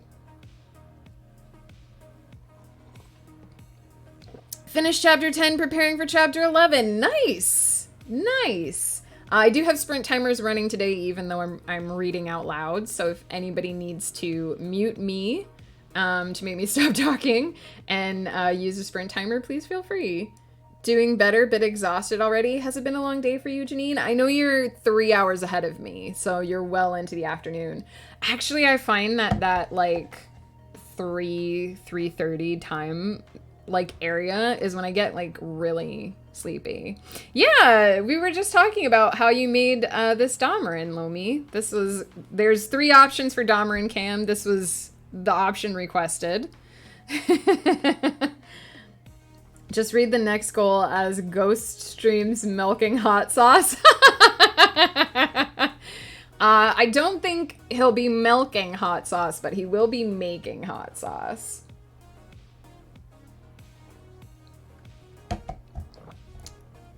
Should be working on my short stories. How can you work on your short stories when this cute little grumpus is hanging out with us? That reminds me, I'll flash these up super quick. They'll be on the overlay when I go to my break. We did make Flutter drink a oat milk with hot sauce shot while she was here. I forget who was the architect of that. I think it may have been Flannel. Yeah, Ghost and I, if you're wondering about the bar under my name, under my words, Ghost and I are raising money for chairs. Our chairs are super cheap and not great, and Ghosts is held together by duct tape. The goal is so high because we want to get really nice, high quality chairs, and we've had some house expenses that have popped up recently that have prevented us from just kind of going out and buying them. So we've got a list of really cool, fun rewards for you. We've already unlocked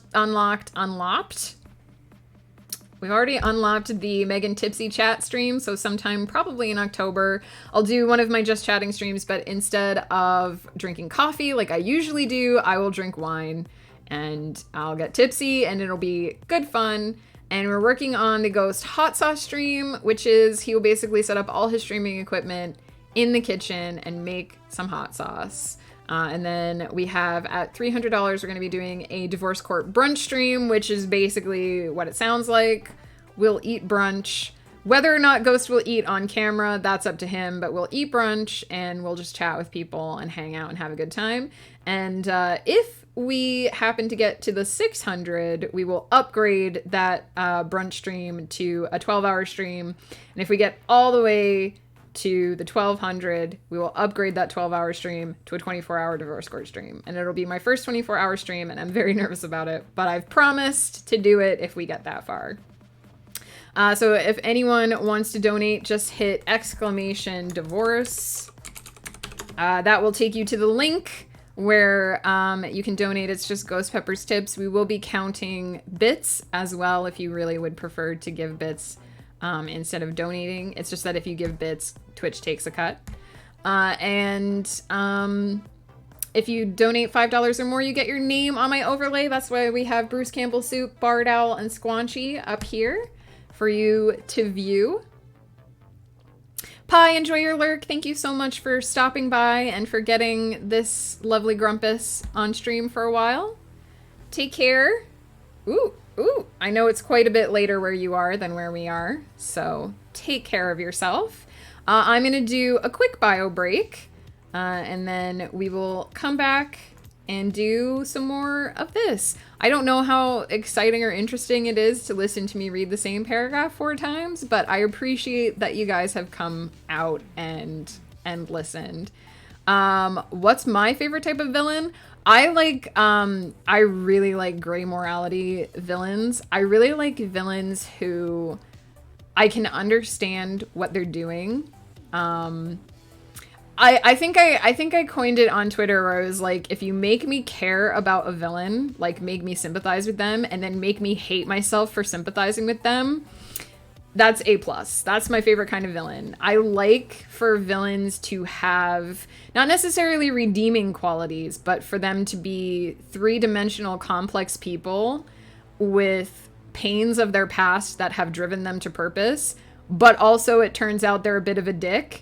So if I can understand your villain, if I can feel like one tiny drop of sympathy for them and then be like, how dare you make me care about you?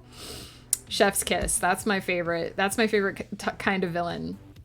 I really like feeling conflicted about my villains. I don't necessarily want to cheer for the villain, and I don't necessarily want them to be redeemable or even necessarily fully sympathetic, but I want to have complex feelings.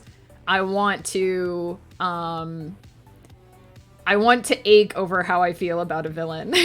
So, if you can create a complicated enough villain that I'm like, God, I hope the main character kills you, but also, why are you like this? Why can't you just see how to be a decent person?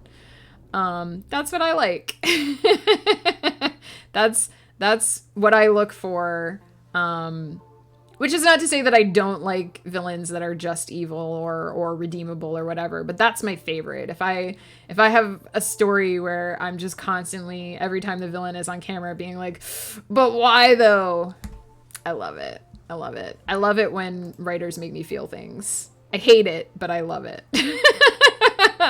All right, I will BRB, and we will start another scene.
I'm back. Oh, I mostly got my camera back in the right position. I was guessing on that one.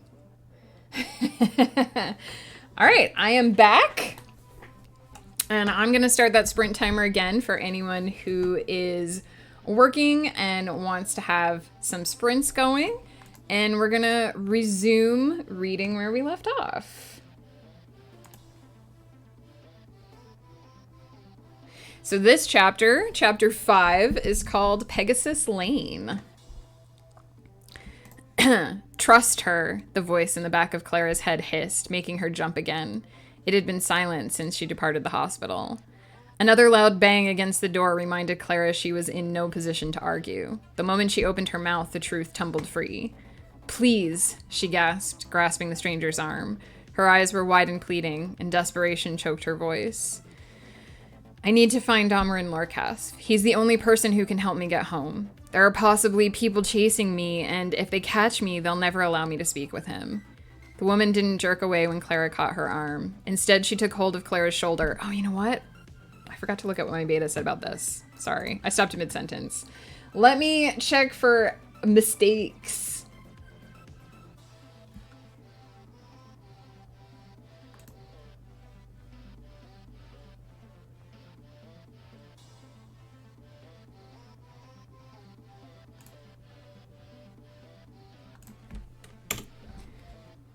I got so excited that I forgot to do the actual thing that I'm supposed to be doing.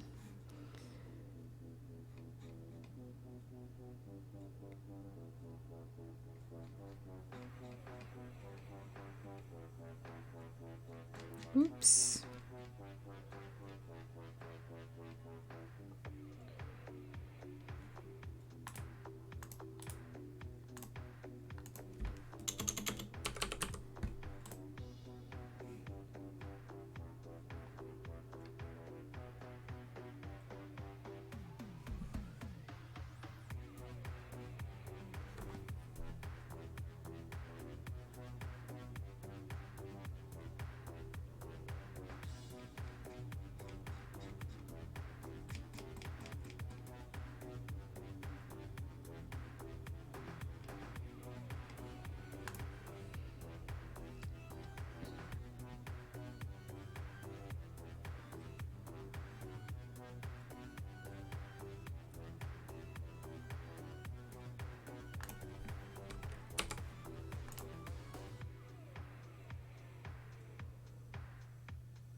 There's lots of little typos in here.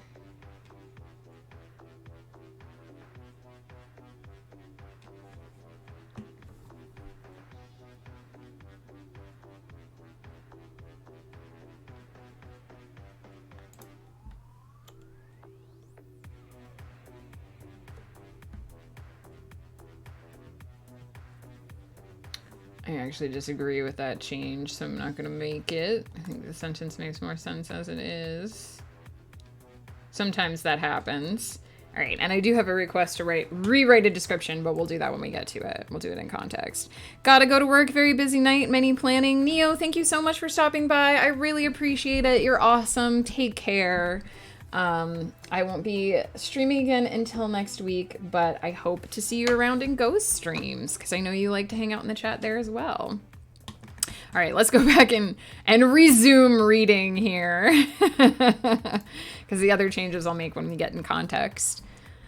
Trust her, the voice in the back of Clara's head hissed, making her jump again. It had been silent since she departed the hospital. Another loud bang against the door reminded Clara she was in no position to argue. The moment she opened her mouth, the truth tumbled free. My Megan Cutler books are getting packed with the Anne McCaffrey worthy box mates. Oh my gosh, that makes me so happy. Anne McCaffrey is one of my favorites. Sorry. I'm a little excited about that. I won't cry. I promise I won't cry. I made everybody cry on Winds of Chaos last night. I won't cry today. Another loud bang against the door reminded Clara she was in no position to argue. The moment she opened her mouth, the truth tumbled free. Please, she gasped, grasping the stranger's arm. Her eyes were wide and pleading, and desperation choked her voice. I need to find Dameron Lorcas. He's the only person who can help me get home. There are possibly people chasing me, and if they catch me, they'll never allow me to speak with him. The woman didn't jerk away when Clara caught her arm. Instead, she took hold of Clara's shoulder, squeezing it gently. She gave Clara a searching look, her eyes darting rapidly in both directions. Then she gently jerked Clara toward the kitchen, wrapping an arm around her as they moved. Out the back, she ordered. You want to go straight 2 blocks, then hook a left. You're looking for Pegasus Lane. Got that? She waited for Clara to nod before she continued. Once you hit Pegasus, turn right again. You should find them somewhere near that road, but be careful. They keep a close watch near the combat radius. They never know where it's going to shift. 2 blocks, take a left, then a right down Pegasus, Clara repeated in a rush. That's Pegasus Lane, you hear? Not Pegasus Road. Clara's guide yanked open the heavy door that led out the back of the kitchen and pushed Clara through. She paused before she let go of her shoulder and gave her a shrewd look.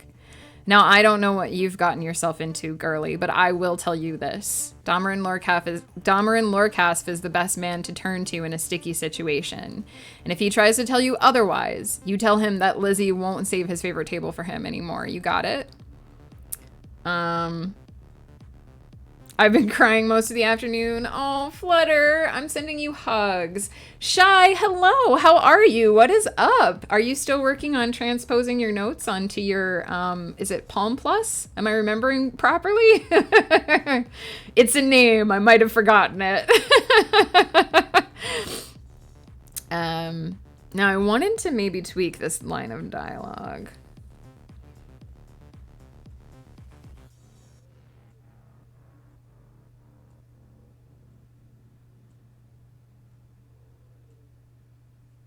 I think maybe it might just work best to leave it.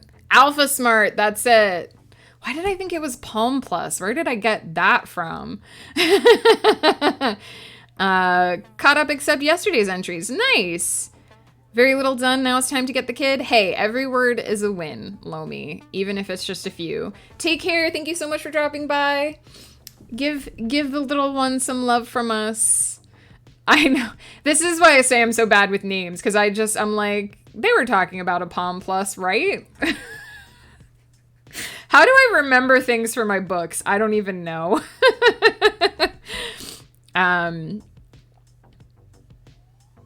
The woman didn't jerk away when Clara caught her arm. Instead, she took hold of Clara's shoulder, squeezing it gently. She gave Clara a searching look, her eyes darting rapidly in both directions. Then she gently jerked Clara toward the kitchen, wrapping an arm around her as they moved. Out the back, she ordered. You want to go straight 2 blocks, then hook a left. You're looking for Pegasus Lane. Got that? She waited for Clara to nod before she continued. Once you hit Pegasus, turn right again. You should find them somewhere near that road, but be careful. They keep a close watch near the combat radius. They never know where it's going to shift.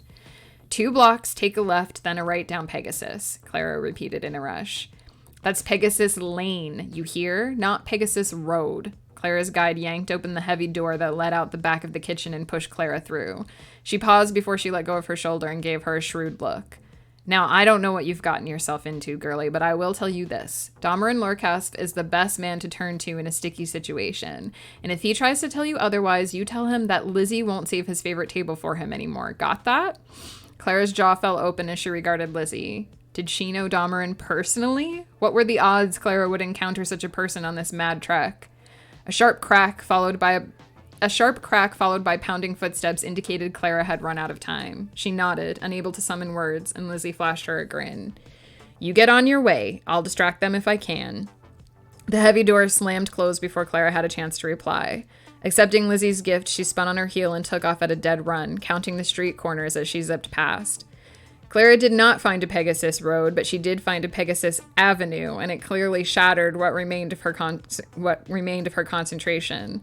For a moment, it nearly... Did I say clearly shattered? If I could read the words on the page, this would go faster. Just got a job offer from UPS store. Shy, that's awesome. When would you start? Whew, sorry.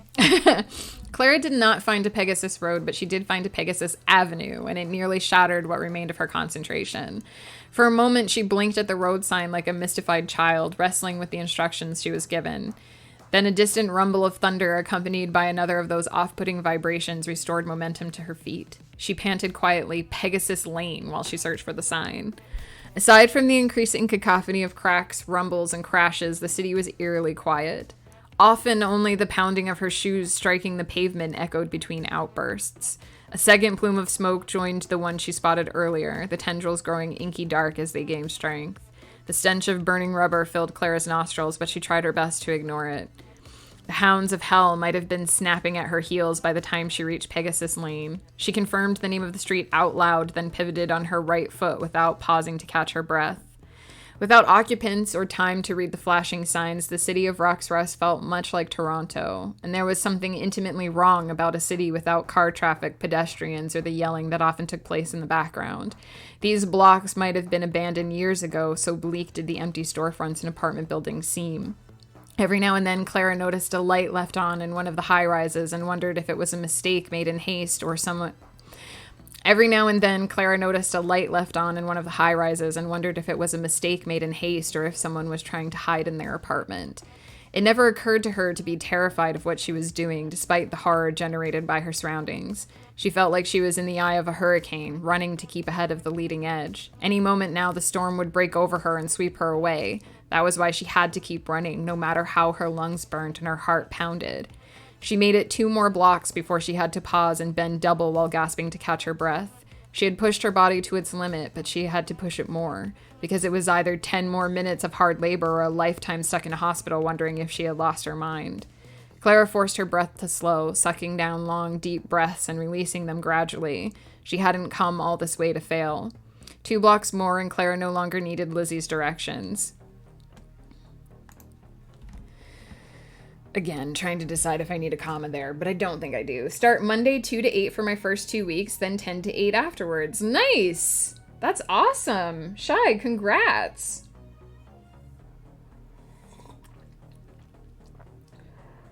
Hey, Peter, what is up?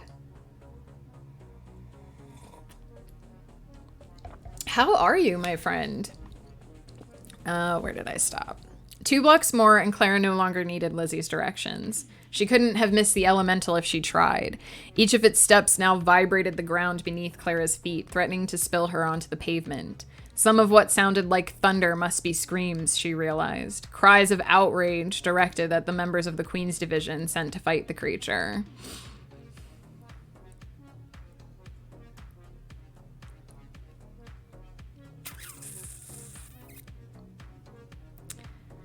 I was in Edinburgh today. Jealous! I love Edinburgh. But I'm back and tired. Well, get some comfy blanket and curl up while we do story time. 2 blocks more and Clara no longer needed Lizzie's directions. She couldn't have missed the elemental if she tried. Each of its steps now vibrated the ground beneath Clara's feet, threatening to spill her onto the pavement. Some of what sounded like thunder must be its screams, I think. Some of what sounded like thunder must be its screams, she realized. Cries of outrage directed at the members of the Queen's Division sent to fight it. Clara risked a glance upward, half expecting to see the air full... Clara risked a glance upward, half expecting to see the air full of helicopters. But whatever weapons the warriors of this world wielded in situations like this, they evidently didn't inhabit the air. Now she realized how colossally stupid she was acting.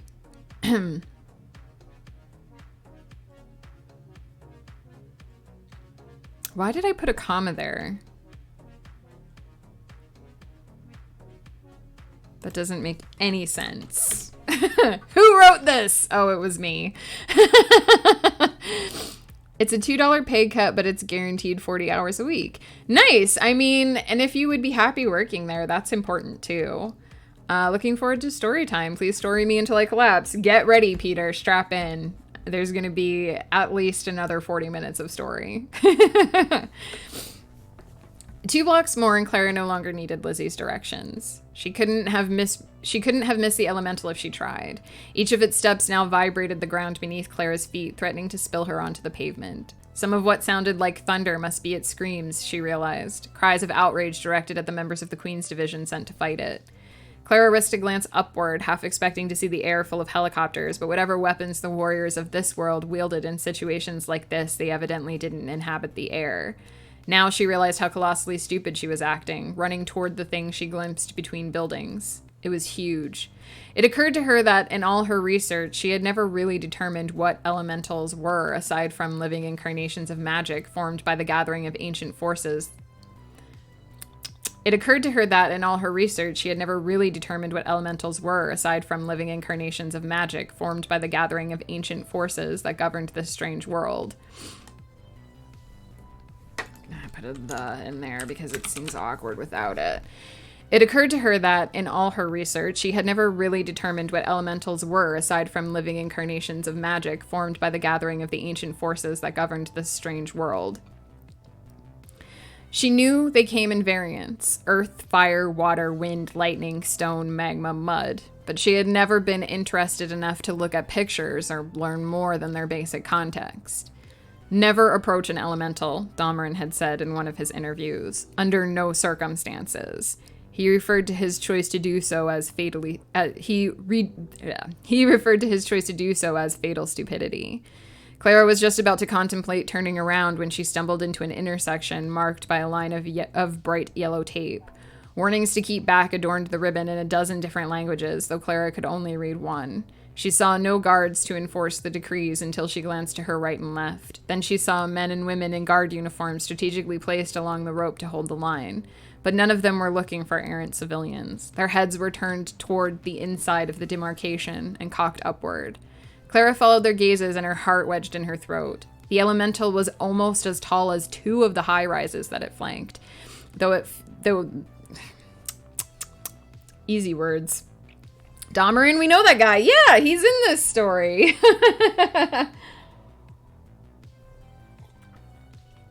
Sorry, I realize the longer I read, the more I trip over my words, so I do apologize. It's the easy words that are tripping me up today. Clara followed their gazes and her heart wedged in her throat. The elemental was as tall as 2 of the high-rises that flanked it, though a few other buildings soared over its head. It looked like a tree, which made Clara want to laugh. Its head could only be described as a blob, but it had 2 distinct eyes, narrow slits that pulsed with vibrant green energy. It didn't exactly have a nose, but it had a huge mouth, currently wide open as it unleashed another savage roar. Its teeth were flat and dull like a cow's, but they looked heavy and thick, capable of grinding through bone. Its shoulders were broad, its arms and legs were thick as tree trunks. Its entire body was covered in thick bark that bristled like armor. It even had a pair of saplings protruding from its head.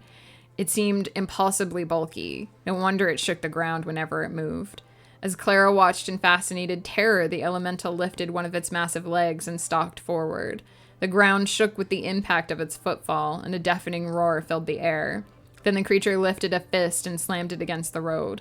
Clara didn't see where it fell, but the resulting vibrations knocked her to her knees. That thing could easily crush her. A single flick of its barky wrist... Clara didn't see where it fell, but the resulting vibrations knocked her to her knees. That thing could easily crush her. A single flick of its barky wrists would do it. She'd fly across the road and smash into an unforgiving steel wall. What madness brought her here, she no longer knew. How could a hospital room be more terrifying than this? Yet Dameron was on the other side of that yellow boundary, the man who had haunted her dreams for weeks, the man the voice in her head claimed could send her home. She didn't hear the voice now. It seemed the decision to move forward was hers and hers alone, but she remembered the voice's promise in the hospital. Find Dameron, deliver a message, go home. Clara swallowed hard, driving her heart down her throat and back into her chest. She inched forward, scanning the line of tape. If one of the guards glanced away from the looming beast, they would notice her. Only the fact that they were transfixed by the nearby encounter had allowed her to linger this long. Damarin might not come this way when the battle ended, and even if he did, she might not be able to get his attention. She had to be close to him when the beast fell, and that meant moving forward.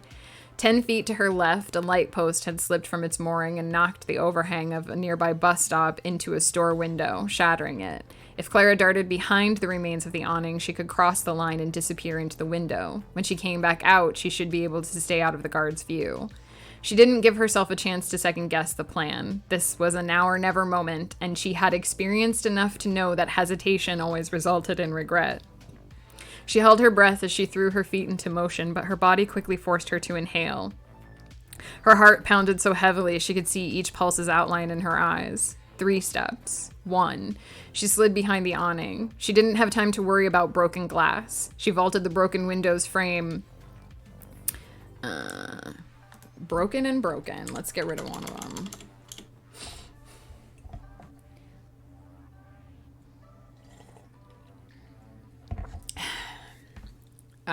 She slid behind the awning.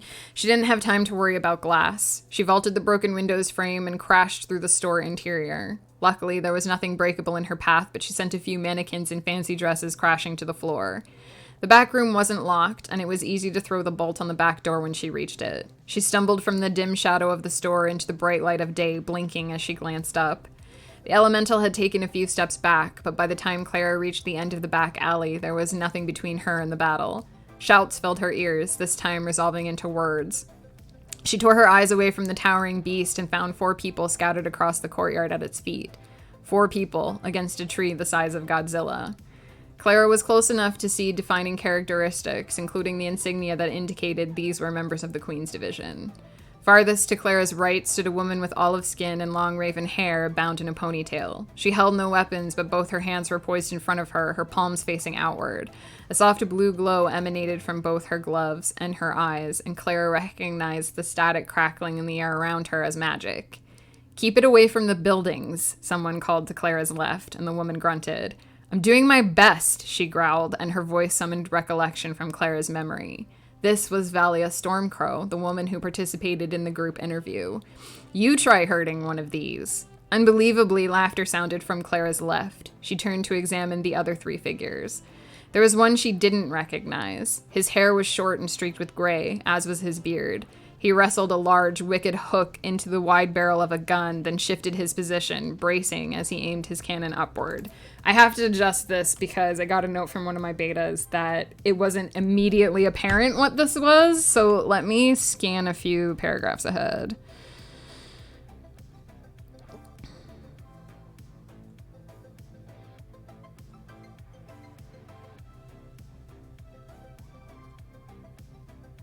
Right, okay.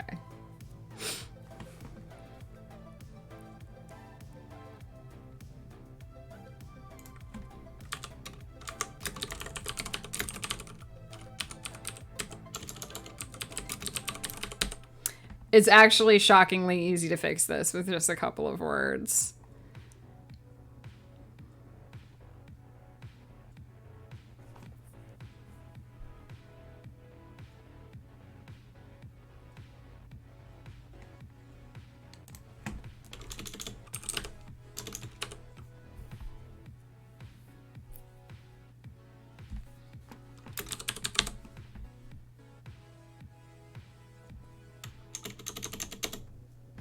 Okay, this hopefully... I got a message from one of my betas that was like, I thought this was a tiny arm-mounted gun, and I was like, no, this is supposed to be a massive, like, tripod-mounted gun. So, I've fixed that now. Hopefully. Unbelievably, laughter sounded from Clara's left. She turned to examine the other 3 figures. There was one she didn't recognize. His hair was short and streaked with gray, as was his beard. He wrestled a large, wicked hook into the wide barrel of a massive tripod-mounted gun, then shifted his position, bracing as he aimed the cannon upward. The remaining 2 figures were easy to identify as Damarin and Rylan. Damarin was close enough that Clara could read the insignia on the arm of his uniform. He held a sword in his right hand. The blade glowed as if it had just been drawn from the heat of the fire that forged it. It seemed almost comical that Damarin would try to fight the towering beast with a blade that must strike it like a butter knife. But she noted that Ryland also wielded a sword. His stance placed both hands on the hilt of an altogether boring blade. The two men danced before the elemental, clearly trying to keep its attention on them as they dove out of the way of its wildly swinging arms and took what could only be described as pot shots at its ankles and calves. The amount of courage required to serve any of these positions was astounding, but Clara was most impressed by Damarin and Ryland, who were obviously offering themselves as bait to grant their gray-haired companion time to adjust his aim. With a resounding boom, the wicked hook flew free of the big gun and slammed into the elemental's shoulder, dragging a chain behind it. The end caught, and the man with the cannon jerked it, probably hitting... Hang on, with the aid. A hidden switch.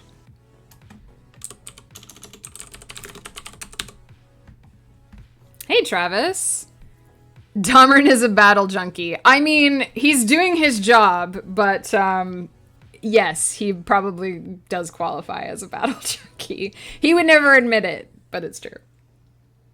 Just checking in between sets of my workout. Nice! Back to the bench. Good luck with the workout. Normally I do exercise bike in the evening, but I'm going for a walk today, and I'm going to count that as my exercise. He's laughing as he does it, so he's obviously a battle junkie. You caught him. That's a good point, Fox. Like I said, he'd never admit it, but it is very true. With a resounding boom, the wicked hook flew free of the big gun and slammed into the elemental's shoulder, dragging a chain behind it. The end caught, and the man with the cannon jerked with the aid of... jerked it. Again, I deleted too many words. He's the kind of guy who goes base jumping for the thrill. Oh, yeah. Oh, yeah. Oh, yeah. Skydiving. Mountain climbing. Yes. With a resounding boom, the wicked hook flew free of the big gun and slammed into the elemental's shoulder, dragging a chain behind it. The end caught, and the man with the cannon jerked it with the aid of a hidden switch. With a sickening crack, the harpoon dug an extra set of hooks deep into the beast's barky flesh, and the chain still connected to the gun grew taut. The gray-haired man darted backward, forcing the elemental to bend forward. Hang on, I have to change that, because he's not actually moving the gun. He's supposed to be jerking a crank. This is my fault. I wrote this poorly.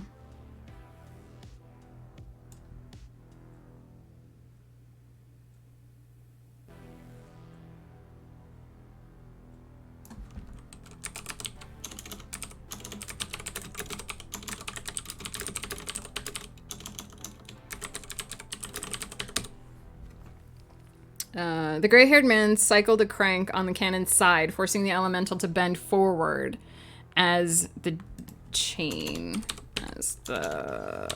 harpoon. Goodness. Bungee jumping. Yes, he would do that too.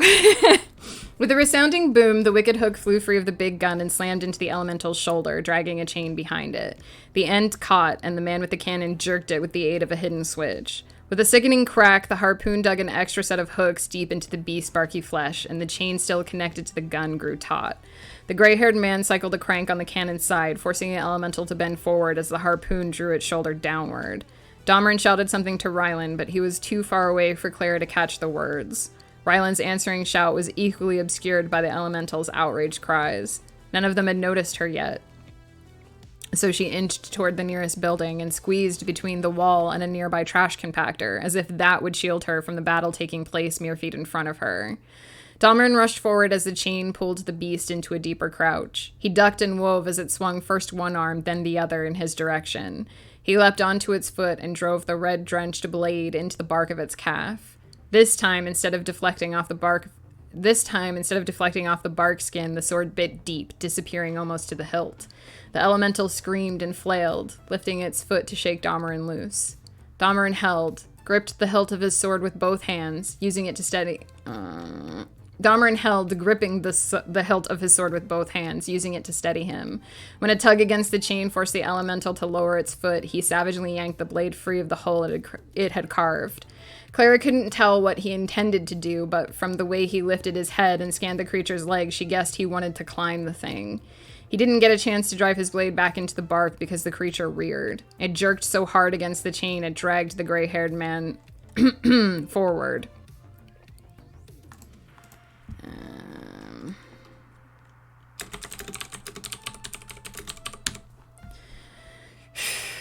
He didn't get a chance to drive his blade back into its bark because the creature reared. It jerked so hard against the chain it dragged the gray-haired man and his mounted gun forward. Ryland darted across the courtyard, adding his weight to steadying the cannon and the chain attached to it, but the elemental wrapped both its long, slender-fingered hands around the shaft of the harpoon embedded in its shoulder and yanked. The hooks didn't come free, so the beast tore a significant chunk of its shoulder. The hooks didn't come free, so the beast tore a significant chunk out of its shoulder. Green tendrils snaked from beneath the bark flesh, closing the wound and mending the injured arm's connection with the rest of the body. The bark did not reform, but the creature was free of its binding. It tossed the hook to the ground. Shouts filled the air. Something blue shimmered in front of the creature's face, but it ignored it and swiped at Damarin. He dove out of the way, but not fast enough. The creature clipped his left hip, flipping him into the air and dropping him to the ground. The sword flew out of his hand when he landed. It skidded in one direction and he skidded in the other. Clara wanted to scream, but horror froze her voice in her throat. How 4 normal-sized people could hope to overcome a beast of this size and strength, even with magic to aid them, her panicked mind simply couldn't comprehend. Anxiety twisted her stomach into painful knots and sent sharp tingles through her veins. She thought certain the impact to Damarin's hip or slamming into the ground would break several bones. But the elf rolled to his side and leapt back to his feet as if he had tripped over a crack in the sidewalk. Most unbelievable was that he didn't back away from the elemental, he ran toward it. Had this been a movie, Clara would have dug her hands deep into her popcorn bag and mindlessly shoved a handful of delicious kernels into her mouth while she mused about how real the whole fake battle looked. But witnessing the combat in person was incomprehensible. The word horror might not even mean anything anymore. She was so far beyond it. Yet the people in front of her were fearless. Ryland and the gray-haired man struggled to reload the cannon with another wicked barb. Thalia shouted obscenities as she wove her magic, using giant walls of force to push the elemental away from the men on the ground, and Damarin darted between the beast's ankles, using a fresh sword drawn from his back to chip at its flesh. Feeling useless, terrified, and desperate for all this to go away, Clara thought back over her research. In all of Damarin's interviews, he claimed to be uniquely suited to this kind of work. That was the way he approached an elemental without assistance from the division. It must have something to do with the glowing sword. She glanced around and spotted the blade 5 feet from her hiding place, the edge buried in a chunk of metal. She glanced around and spotted the blade 5 feet from her hiding place, the edge buried in a chunk of melted metal that must have fallen from a nearby building during the fray. Already its red glow had faded to a dull orange, but heat still radiated from it. Damarin needed that sword to end this fight. Clara didn't know how she knew it, but she knew it as surely as any dreamer knows the key to their nighttime quest. She dove out of her hiding place, stumbled the 5 feet to the blade's position, and seized the hilt. The sword was heavier than she expected, and it grated against the metal when she tried to move it. Rather than freeing it, all she managed to do was lodge it deeper in place. Sideways, the voice in her head instructed. Swing it out from under the rubble. You're not pulling the sword from the stone. You're not pulling the sword from a stone. Gritting her teeth in sudden annoyance, Clara shifted her stance. She braced one foot against the rubble in order to swing outward with enough force to dislodge the blade. It came free so suddenly she didn't have time to compensate. She fell, and the sword clattered to the ground beside her. Even as she fought to rise, Clara felt every eye in the courtyard shift in her direction, including the glowing green slits that occupied the elemental's blob-shaped head. Duh. Immortal elf. He is... I don't think it's been specified yet, but he is wearing armor, which does help a little bit with some of the impact. I can just see her looking like a naughty toddler caught with her hand in a cookie jar when they notice she's there. Exactly what I'm going for. So the next scene is an action scene as well. And the next scene is our first scene written from Domeren's perspective in the book. It's the first time actually that we switch perspective away from Clara as the narrator, so I'm excited about that. Had a little bit more tweaking than I anticipated to do with the fight, but that wasn't bad. So we started at 3,253 and we're at 3,268. So we did add a little bit to that one.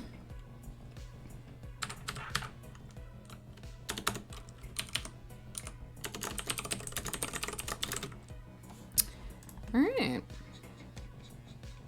Let us do one more, and then I shall have to go eat lunch since I am meeting someone this afternoon.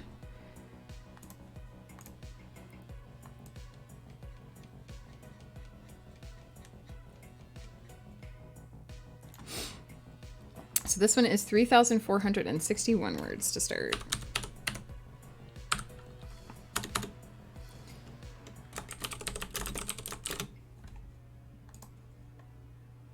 Domeren is absolutely my favorite now. Oh my gosh, Fox, I'm so glad you like him. Domeren has been lurking in my head for over a decade. He's one of those characters that, like, I thought he was going to be a certain thing, and then he sort of popped into my head and was like, no, this is who I really am. Just get used to it. And he tells me a lot of stories. So I'm glad that I'm, like, getting his voice onto the page. Wants to put him in a D&D campaign. I may have kind of used him as a jumping off point for one of the characters that I did in Winds of Chaos. It wasn't exactly him. It wasn't meant to exactly be him. But my guest character, Darfin, was sort of based a little bit on Domeren, and I made him as a paladin, and it worked really well. He was an Oath of the Ancients paladin. But I would love to try to make Domeren as a battle master fighter, because I think it would suit him really, really well and suit his fighting style really well, which we'll see a little bit more of his fighting style in the next scene. But yeah, I'm glad that he's translating through onto the page, because he is the main character for this series. So if he's not interesting, the whole other 14 books in this series would not really go very far. And I'm one of those writers where I feel really confident in my work until it's time for someone else to read it, and then I'm suddenly like, oh no, what if it's horrible? What if everybody hates it? He's the main character. I thought it was Clara. So there are several main characters in this series. It's a 15-book series, so there are a lot of people. Clara is one of the main characters in this book as well. In fact, I think the only two character perspectives in this book are Domeren and Clara. More get added into the series as it goes on. I know Crescent, one of the characters we haven't met yet, does have perspective scenes in the next book. So it sort of acquires more main characters as it goes on. But the two big ones in this book are Domeren and Clara. And Domeren is actually the series protagonist, even though the book does start with Clara, for reasons that will eventually become clear. It didn't make sense to start this particular story with Domeren. I think it would have made it awkward. But I hope that I've made the transition so that it doesn't feel really jarring when Domeren starts to eventually have more spotlight later on. Do you need another beta reader? It's funny that you mentioned that, Fox, because I might need some more beta readers, because some of the people who were reading for me before weren't able to finish. And also, I do have to make some changes to this draft. So I might need someone to read through this series again after I've fixed it, because there was one plot that didn't quite get wrapped up well enough in the third book. Fox, are you in our Discord? If you're in our Discord, or if you're on Discord in general, let me know, because I can ping you over there. When it'll be a month. I'm spending the next month working through this trilogy, but I might just, my grammar is absolute shit. That's okay. At this point in the story, the grammar should be fine. It's mostly a story check that I need. Let me blow my nose quickly because I can feel whatever's going on with the with my sinuses at work again, and then we'll do one more scene. Sorry, I realized I'm blowing my nose into my mic again. You'd think I'd learn.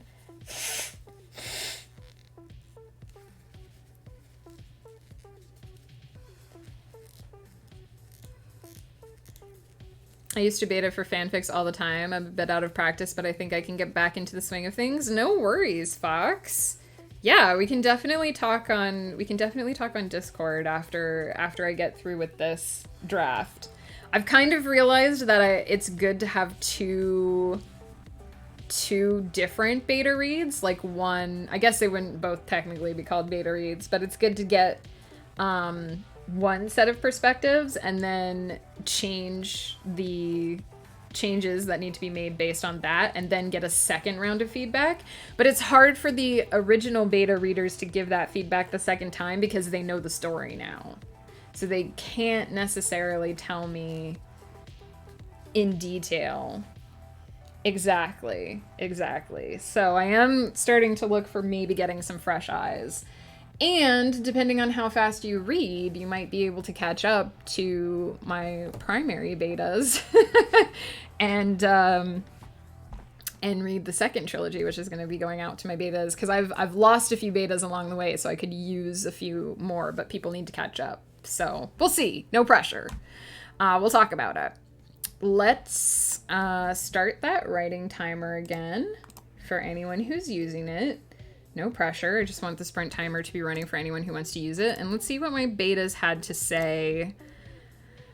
So we checked all of that. So I think this is pretty much just a straight confrontation. I wouldn't call myself a fast reader, but I'm at least average. I mean, I have a pretty wide, usually I don't work on the next draft until like a year later. But some people read at varying speeds, right? I have a couple beta readers who just tear through the books and are done with them in like 3 months. And then I have some people who take a longer amount of time. But there's no pressure. I try to have a really wide timeline. Because in all honesty, I understand that people have lives and that reading is often one of the things that's harder to fit into other things. Who are the longers? I'm not going to say who's who, Sugar Oz. I have like 3 months for one book. I can do that. Yeah, absolutely. You'd have like a year for a full trilogy, essentially. I don't have a day job. Yeah, but you know, life happens, right? Like things happen. So we got a repetitive use comment. So let's see. Let's use this hack again. Shagraz, how are you? What are you up to?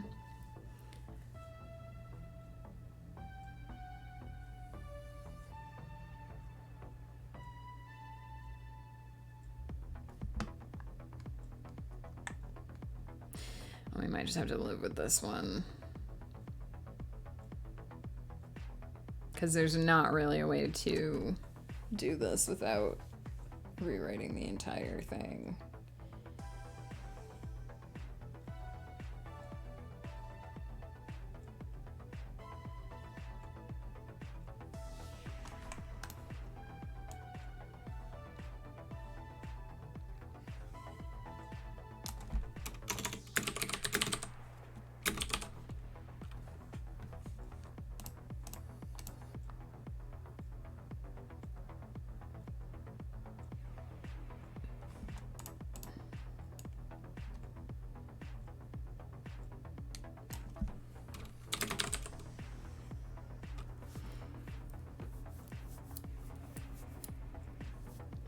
That should fix that. Shagraz looking for some tea to put in his emote. Ooh, we got a hydrate from Pi. My author name is Megan Cutler. You should be able to see in the About section my things that I have out, but you can also do the Books command, and that will take you directly to my Amazon store so you can see what is already out. If you tell me what kind of story you're looking for, I can let you know. My most recent ongoing series is The Celestial Serenade, which is a space opera. It focuses on a group of... It basically focuses on a war on Earth. It has a sort of a dual storyline, a war on Earth and a war on another planet that sort of come together. And no worries, Fox. If you're more interested in something a bit more fantasy, I have my Magical Girls in Space story, which is Eternity's Empire. The last book in that series is coming out Monday, so you would theoretically be able to read through the entire 8 books without stopping or waiting. And I also have a more high fantasy series called Dreamers Do Lie. It's just 2 books, which is sort of a fantasy reimagining of Dante's Inferno, which was Ghost Pepper's favorite of my books so far. I have some chocolate mint. I just finished drying. That makes for good tea. Ooh, mint chocolate is like the only time I like mint. Hella fantasy. So you might want to check out Dreamers Do Lie. It's totally, it's way more fantasy based. But if you like Sailor Moon, you will like Eternity's Empire because it was very heavily inspired by Sailor Moon and it has a bunch of mythological stuff in there. So War on Terror, another fantasy series. What? I've heard of War on Terror. Oh, I've heard of War on Terror. Is that similar? I've not heard of War on Terror, unless you're talking about the real world, question mark? Chocolate mint is a type of mint that actually tastes like chocolate. Ooh, I might like it, because I don't like peppermint. Spearmint is really the only kind of mint that I'm okay with.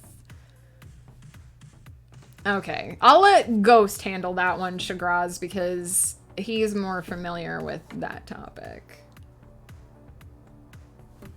And I can tell that you're sassing me. I know when I'm being sassed. All right. I fixed that one. Let's see what else we got here.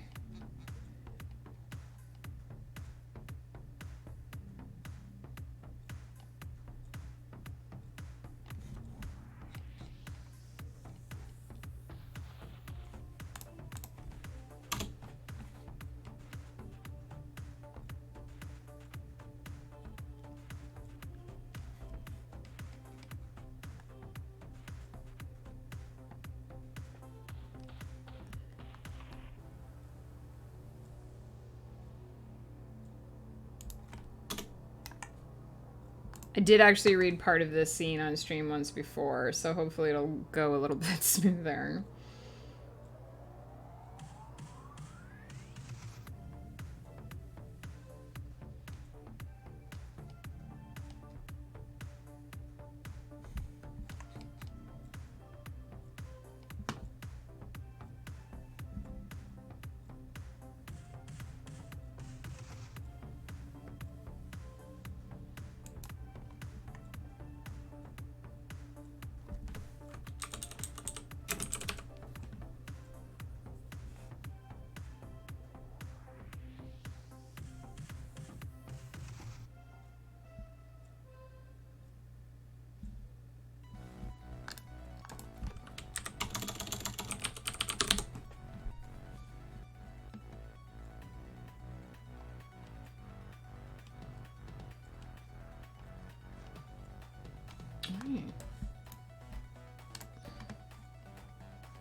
We're ready to read.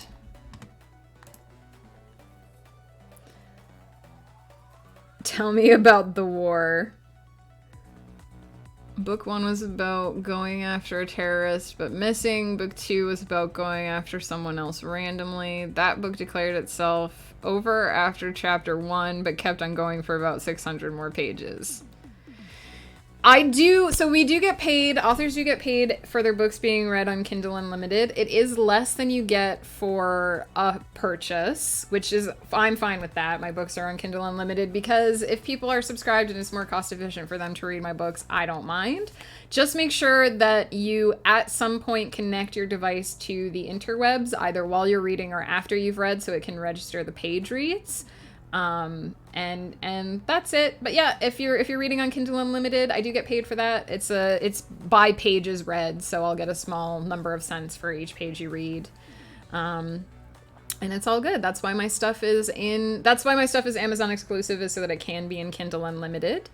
And I'm perfectly cool with people reading my stuff however it makes them happy. I'm gonna keep the lurk on, but I gotta go to dinner and such. Catch you later. Take care, Flutter. I hope the packing went well, and have a great dinner.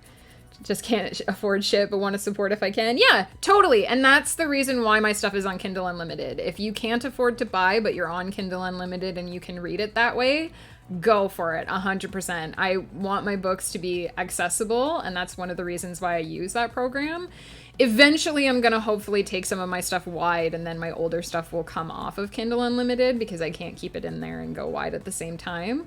But I'm basically just trying to make it possible for as many people to read. And honestly, I would give my stories away for free if I didn't have a mortgage. What kind of cents do you get? Oh, cents, as in like pennies. Sugars. But I would appreciate if I got some rain cents. That would be really nice. My mother is on Kindle Unlimited anyway. Nice. Yeah, no, I totally, it's good. And I appreciate that people ask about that, but we definitely do get paid for that. As long as you turn your device on at some point so it can register onto the internet, so it can register the page reads, that's all it needs. I like strawberry and fruity scents over penny. Yeah, me too, Shagraz. I don't really like the smell of iron and copper, but you know. I like orange as a scent too. Penny has a kind of coppery metallic quality. Yes. All right. Chapter 6 is called Knocking on Death's Door. And this is our first Damarin perspective chapter. It starts with fuck. The blow that swept Damarin from his feet also knocked the breath from his lungs. Luckily, his armor, light though it was, padded his collision with the ground, even if it didn't ease his trip across the pavement. His head was duly rattled by the time he came to a stop, but he didn't have time to worry about the dull thudding behind his temples. I also used time twice in that sentence.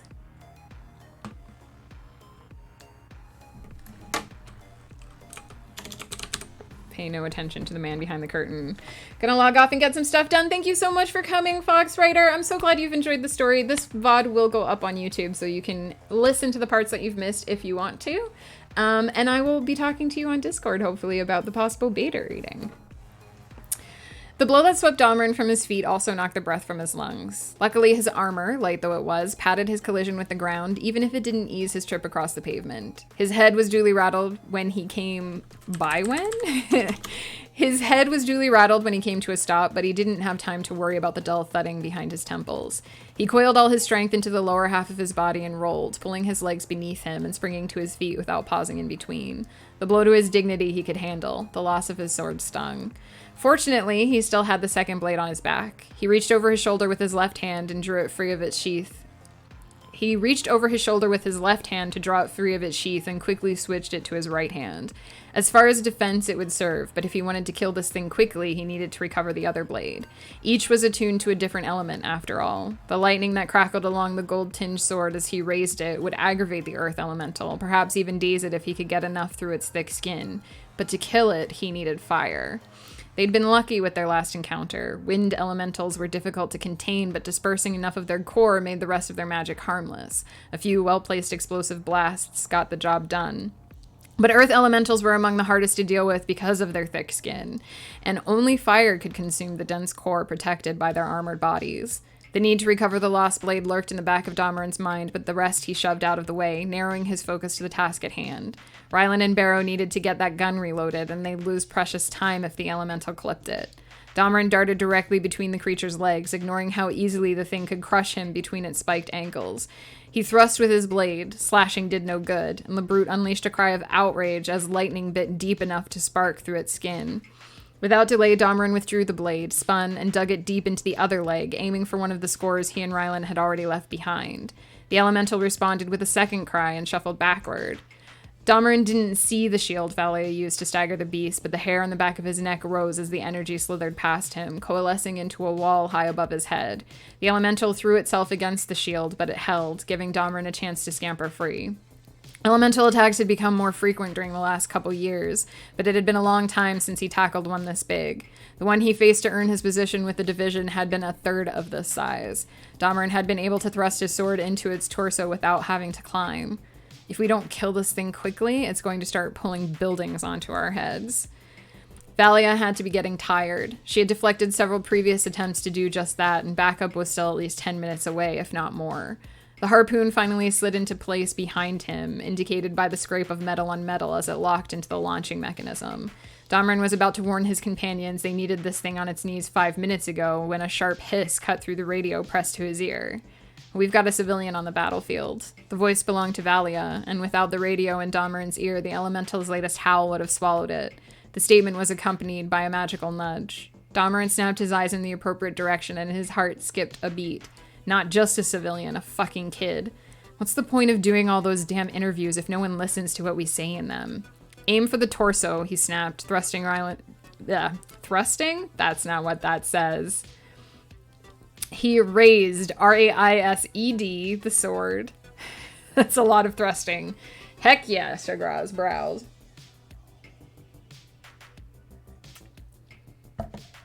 That's right, a fucking kid.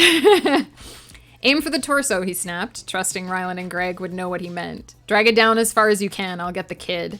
You're too far, Valia started, but Damarin was already moving. The elemental surged sideways, its eyes fixed on the girl. She couldn't be more than 15 or 16, but of course it was interested in the newcomer. She had Damarin's flaming sword, the sword that hurt it mere moments ago. What madness possessed the girl to pick it up? It should just be her. The elemental surged sideways, its eyes fixed on the girl. She couldn't be more than 15 or 16, but of course it was interested in the newcomer. She had Damarin's flaming sword, the sword that hurt it mere moments ago. What madness possessed her to pick it up? Over here, you bastard, he snarled, driving the sword he held into... Over here, you bastard, he snarled, driving the sword he held into the side of its foot, pressing as much energy as he dared through the blade. He was tempted to summon flames, which would have hurt the elemental more than a shock, but even with the care given to their craftsmanship, the swords lasted longer if they only ever channeled one type of magic. Damarin didn't want to risk snapping the blade. That would leave him defenseless, which made it hard to offer protection. His efforts proved effective enough. The elemental reared back, stumbled, and almost fell into the building behind it. It managed to catch itself with one arm, which left a significant dent in the line of apartments two-thirds of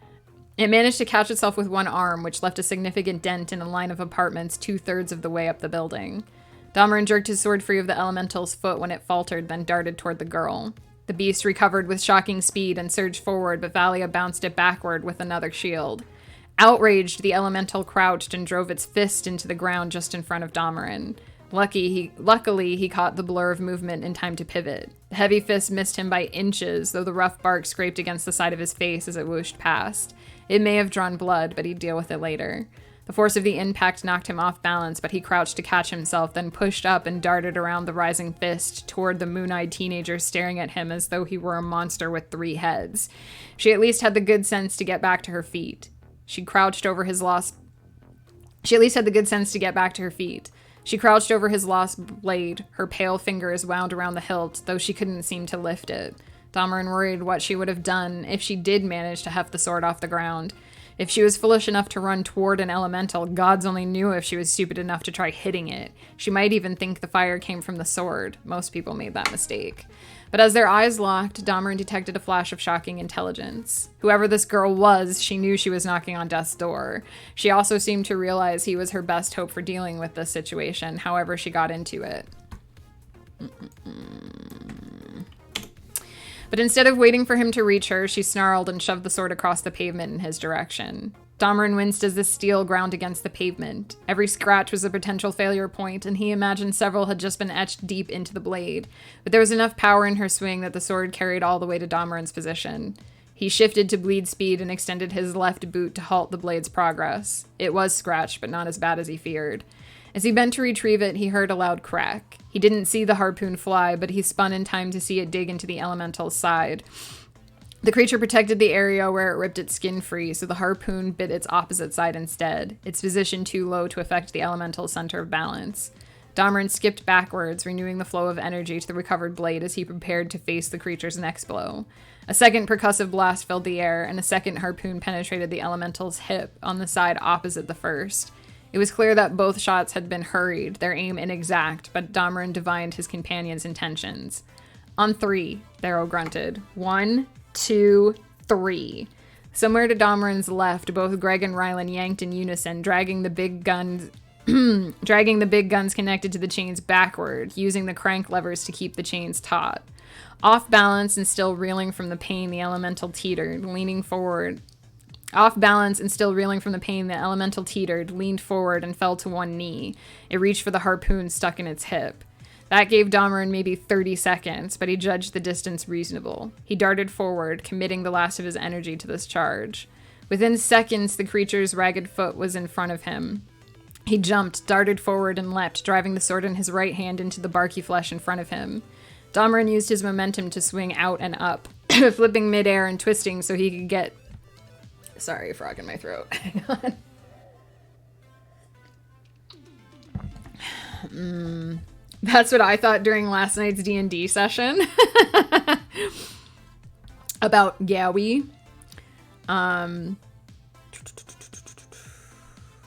That gave Damarin maybe 30 seconds, but he judged the distance reasonable. He darted forward, committing the last of his energy to this charge. Within seconds, the creature's ragged foot was in front of him. He jumped, darted forward, and leapt, driving the sword in his right hand into the barky flesh in front of him. Damarin used his momentum to swing out and up, flipping mid-air and twisting so he could get his feet on the elemental's knee. It took precious seconds to make sure he didn't fall backwards off the other end, and he swore he felt invisible hands steady him, courtesy of Valia, no doubt.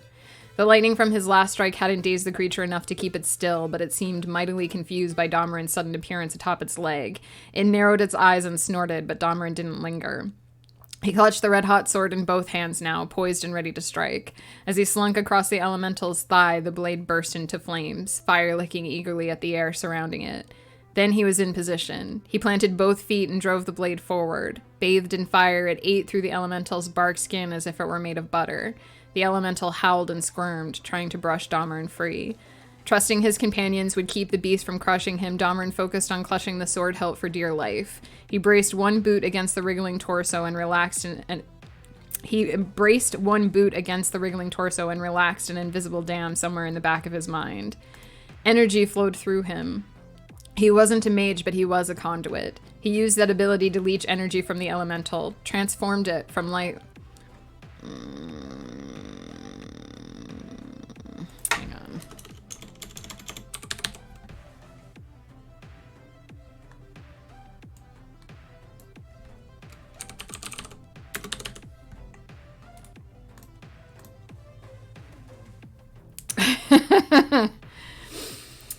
Energy flowed through him. He wasn't a mage, but he was a conduit. He used that ability to leech energy from the elemental, transforming it from life-giving earth to death-stealing fire before he poured it back into the creature's body by way of the blade buried at the base of its torso. The earth energy passed through his skin as he drew it, half from physical contact, half from the invisible conduits via which magic flowed. It changed within him, an act of will so natural he couldn't explain how he did it. Then he poured it from his fingers through the sword's hilt into the blade, and from the blade into the flesh hidden beneath the elemental's bark armor. Damarin couldn't see what lay beyond the elemental's bark skin, but he knew its flesh interior was likely made of leaves and vines. Somewhere at the center of those twisting tendrils, the core of its magical heartbeat. Though Damarin didn't know exactly where within the torso the core was located, his talents made piercing the outer edge unnecessary. He only had to seed the beast with enough fire that the ambient heat melted its protections, then the flames would do the rest. Heat blossomed around him, glowing from 100 tiny cracks in the elemental's bark armor, forming almost runic outlines across its body. Damarin couldn't see most of them, but he sensed them through his contact with the flames. The sounds coming from the beast's throat grew less coherent. It flailed, and Damarin finally lost his grip on the sword. He twisted as he fell, hoping to catch an outcropping on the leg beneath him, praying it wasn't already ablaze. Now that he was no longer in contact with the sword, he had no control over the fire that consumed the creature's innards, but he could tell that but he could tell that his had been more than...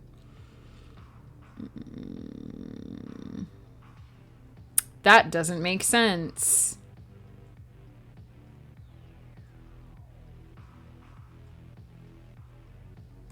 Probably his efforts.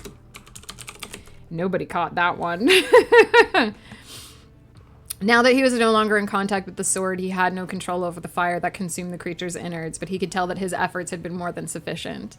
The elemental was dying. Within moments, it would be nothing more than a burning husk. Damarin scrambled back onto the creature's leg, ignoring the growing heat beneath his fingers and the scrape of sharp outcroppings that pierced his palms. His descent was less than grateful. Grateful? Damarin scrambled back onto the creature's leg, ignoring the growing heat beneath his fingers and the scrape of sharp outcroppings that pierced his palms. His descent was less than graceful, but he reached the creature's knee and skidded down the slope formed by its leg, hoping to... That's not what it says either. His descent was less than graceful, but he reached the creature's knee and skidded down the slope formed by its leg, hopping to the ground as soon as he judged he could land safely.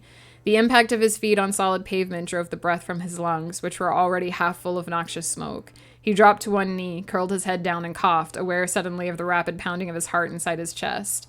In a few minutes, his adrenaline would wear off, and he would feel every cut, scratch, and bruise he received during the altercation. But for the moment, he felt alive, every sense keener than usual. The pastel red, orange, and yellow of the burning elemental seemed bright against its body's brown and green backdrop. Voices rose above the roar of the flames, each completely distinct among the jumble.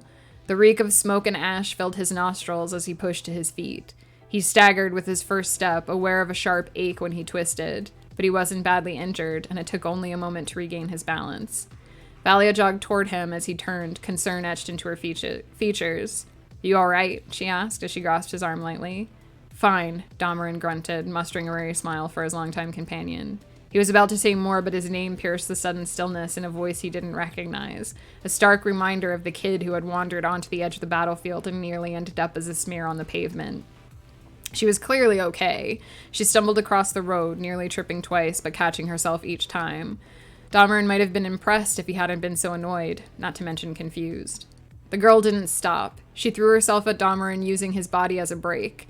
The sudden weight and pressure against his chest hurt, but the pain passed quickly. Reflexively, Damarin caught both the girl's arms to steady her, though he released her as soon as she got her feet beneath her. She did not release him, however. Her hands clutched his soot-stained armor. She peered up at him with eyes wide as saucers and forced words around her heavy, ragged breaths. "Damarin Lorcas, please, don't send me away. I need your help." Damarin tried to reply, but words tumbled rapid fire from the girl's throat, offering him no opening to speak. She seemed daunted only for a moment, when two other pairs of footfalls came to a halt beside them, and she found herself in the center of 4 stairs.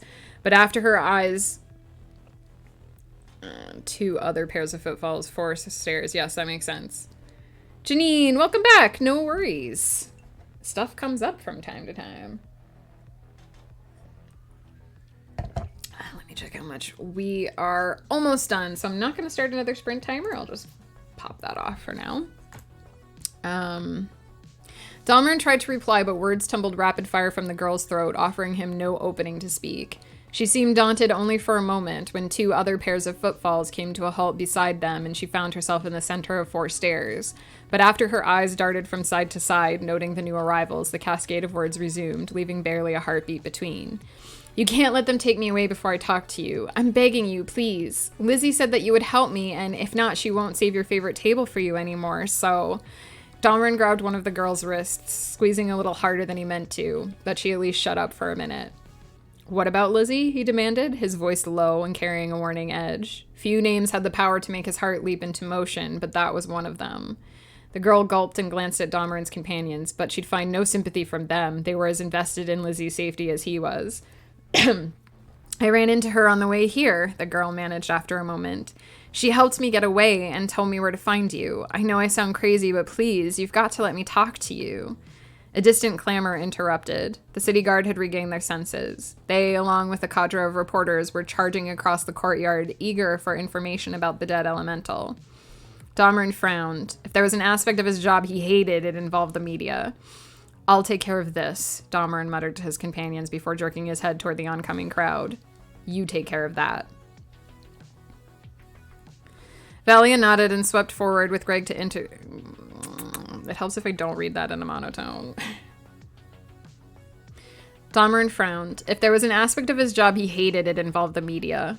I'll take care of this, Dahmerin muttered to his companions before jerking his head toward the oncoming crowd. You take care of that.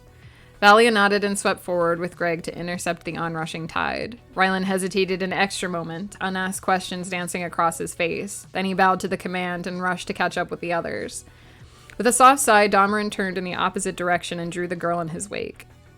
They passed the blazing corpse of the crumpled beast, stopping at the edge of a back road. They passed the blazing corpse of the crumpled beast, stopping at the edge of a back road that hadn't been affected by the rampage. This offered them only minimal privacy, but they were far enough away from the rest of the crowd to avoid being overheard. Dahmerin was tired now, aching and stiff, but these were familiar pains he easily pushed aside. He fixed the girl with a stern but understanding look and said in his most neutral tone, "One more time from the start, please, and slower so I can follow." The girl swallowed hard. Her eyes were still as wide as moons, but she seemed relieved that he hadn't cast her into the care of the guard. She nodded, drew a deep breath, and forced fresh words through her trembling lips. "My name is Clara Sanderson. I'm sorry that I interfered with the elemental. I know how stupid it was." Dahmerin made a soft sound, halting the flow of her words before they could turn into a flood, and fixed Clara with a sterner look. She swallowed again. "Right. I know this is going to sound crazy, but I'm pretty sure I come from another world. A few weeks ago, I woke up in a hospital. Everyone called me the wrong name and told me I had been in a coma, but I know there's something else going on. I don't know how or why, but I know you can help me. Lizzie." Here the girl paused as if uncertain that invoking this name was a good idea. Dahmerin nodded for her to continue. Clara licked lips that had probably gone dry during the battle. "Lizzie told me that you were the right person to ask for help." Dahmerin got the impression the girl was leaving some crucial bits of information out of her explanation, but he decided not to push. Whoever she was clearly terrified, but not of how close she had just come to dying, and not of Dahmerin or his potential ire. Everything else seemed to make her flinch. Every time it seemed like someone might approach them, Clara pressed deeper into the shadows as if hoping they wouldn't recognize her. "Please," she said again, sounding near to tears. "All I want is a chance to talk to you about my situation." Clara's claim that she came from another world did indeed sound like madness, but Dahmerin had dealt with enough insane situations throughout his career to at least entertain the notion that she might be telling the truth, or what she believed to be the truth. And anyone desperate enough to risk dying to an elemental just to talk to him probably deserved at least 5 minutes of his time. He drew a deep breath and released it slowly. It was going to be a much longer day than he anticipated. He needed a cigarette, but before that, he needed to finish his damn job. "Okay," he said, laying a hand gently on the girl's shoulder. "We'll talk, but first there are a lot of things I have to take care of." Clara nodded vigorously, relief striking her as hard as her fear a few minutes before. "Just please don't let anyone take me away," she insisted breathlessly, clutching Dahmerin's hand again. The context sent a cold spike down his spine. Clara Sanderson wasn't the first kid who ever looked at him as though the company of a stranger was preferable to what she left behind. That was enough to set off alarms in the back of his mind. But he simply nodded and turned, gently extricating is not what it says. But he simply nodded and turned, gently extracting his hand from her grip. "Stay close, keep your head down and your mouth shut, and try not to get underfoot." He waited until he received a curt nod in response to each instruction, then turned and led the girl through the growing throng. And that is where we're going to stop today, because I gotta go grab some lunch. But that is our first Dahmerin scene. I really like that scene, so I'm glad we got to do it on stream. We've got 3,460, which is one word different from where we started. So not a lot of big differences in these scenes, but as you can see, it comes together, it gets more coherent, it flows more smoothly, hopefully, when we're done. And so that's it. That's it for me on streams this week. We've got a lot going on in the second half of the week, but I will be around on Saturday on Ghost Pepper's channel because we are participating in a mega live stream event This is an event to raise money for charity for Doctors Without Borders. It's going to start Friday night, and it is going to go into all day Saturday and probably possibly into Sunday, depending on your time zone. We are going to be streaming in the afternoon Pacific time, so I think we're starting at 1 o'clock, question mark. Ghost can maybe correct me if he's hanging out in the chat. I believe we are the 1 to 5 Pacific time slot. We're going to be playing Core Keeper. We're going to have some nice rewards for people who donate.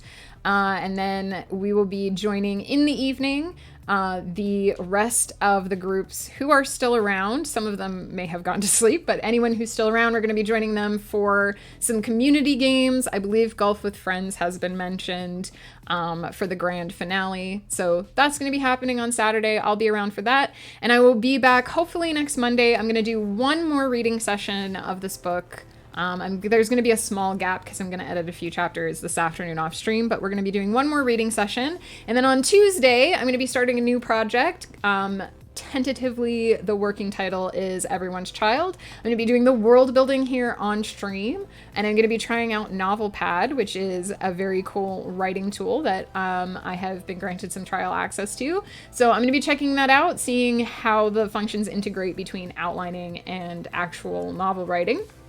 And I'm going to be doing the whole outlining process for that novel on stream. So that should be fun and interesting. Let me see who is online at the moment so that we can see who we can raid.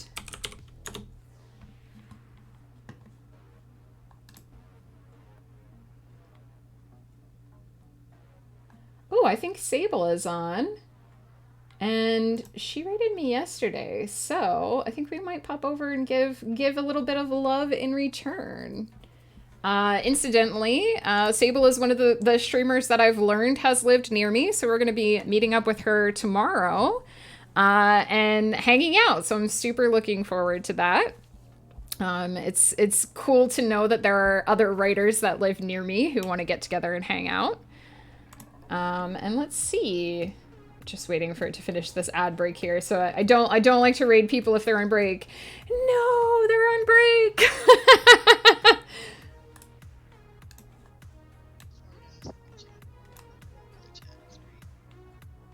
Oh, I think I hear Sable. So I think Aaron is on break, but Sable might be hanging out in voice. So we're going to pop over there. They're super fun people to hang out with. And like I said, Sable knows more about Game of Tomes. If anyone is interested in learning about that for November, I believe is the next big one. It happens during Nano and Camp Nano months. Let me give a quick shout out to GH Zerost Pepper, my lovely husband.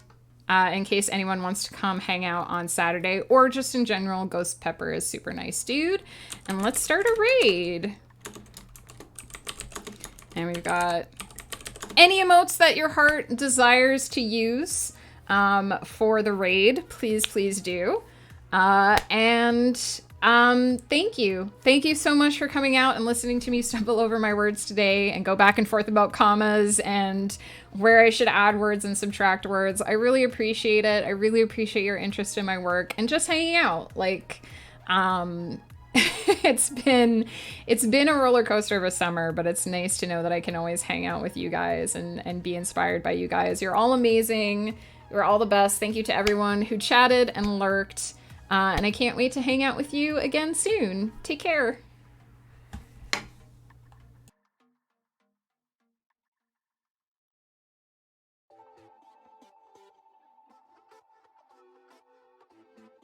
Feel free to lurk, Ocelot. Get some work done or whatever you're doing. Yes, I'm sorry, we're being horribly distracting, I'm sure.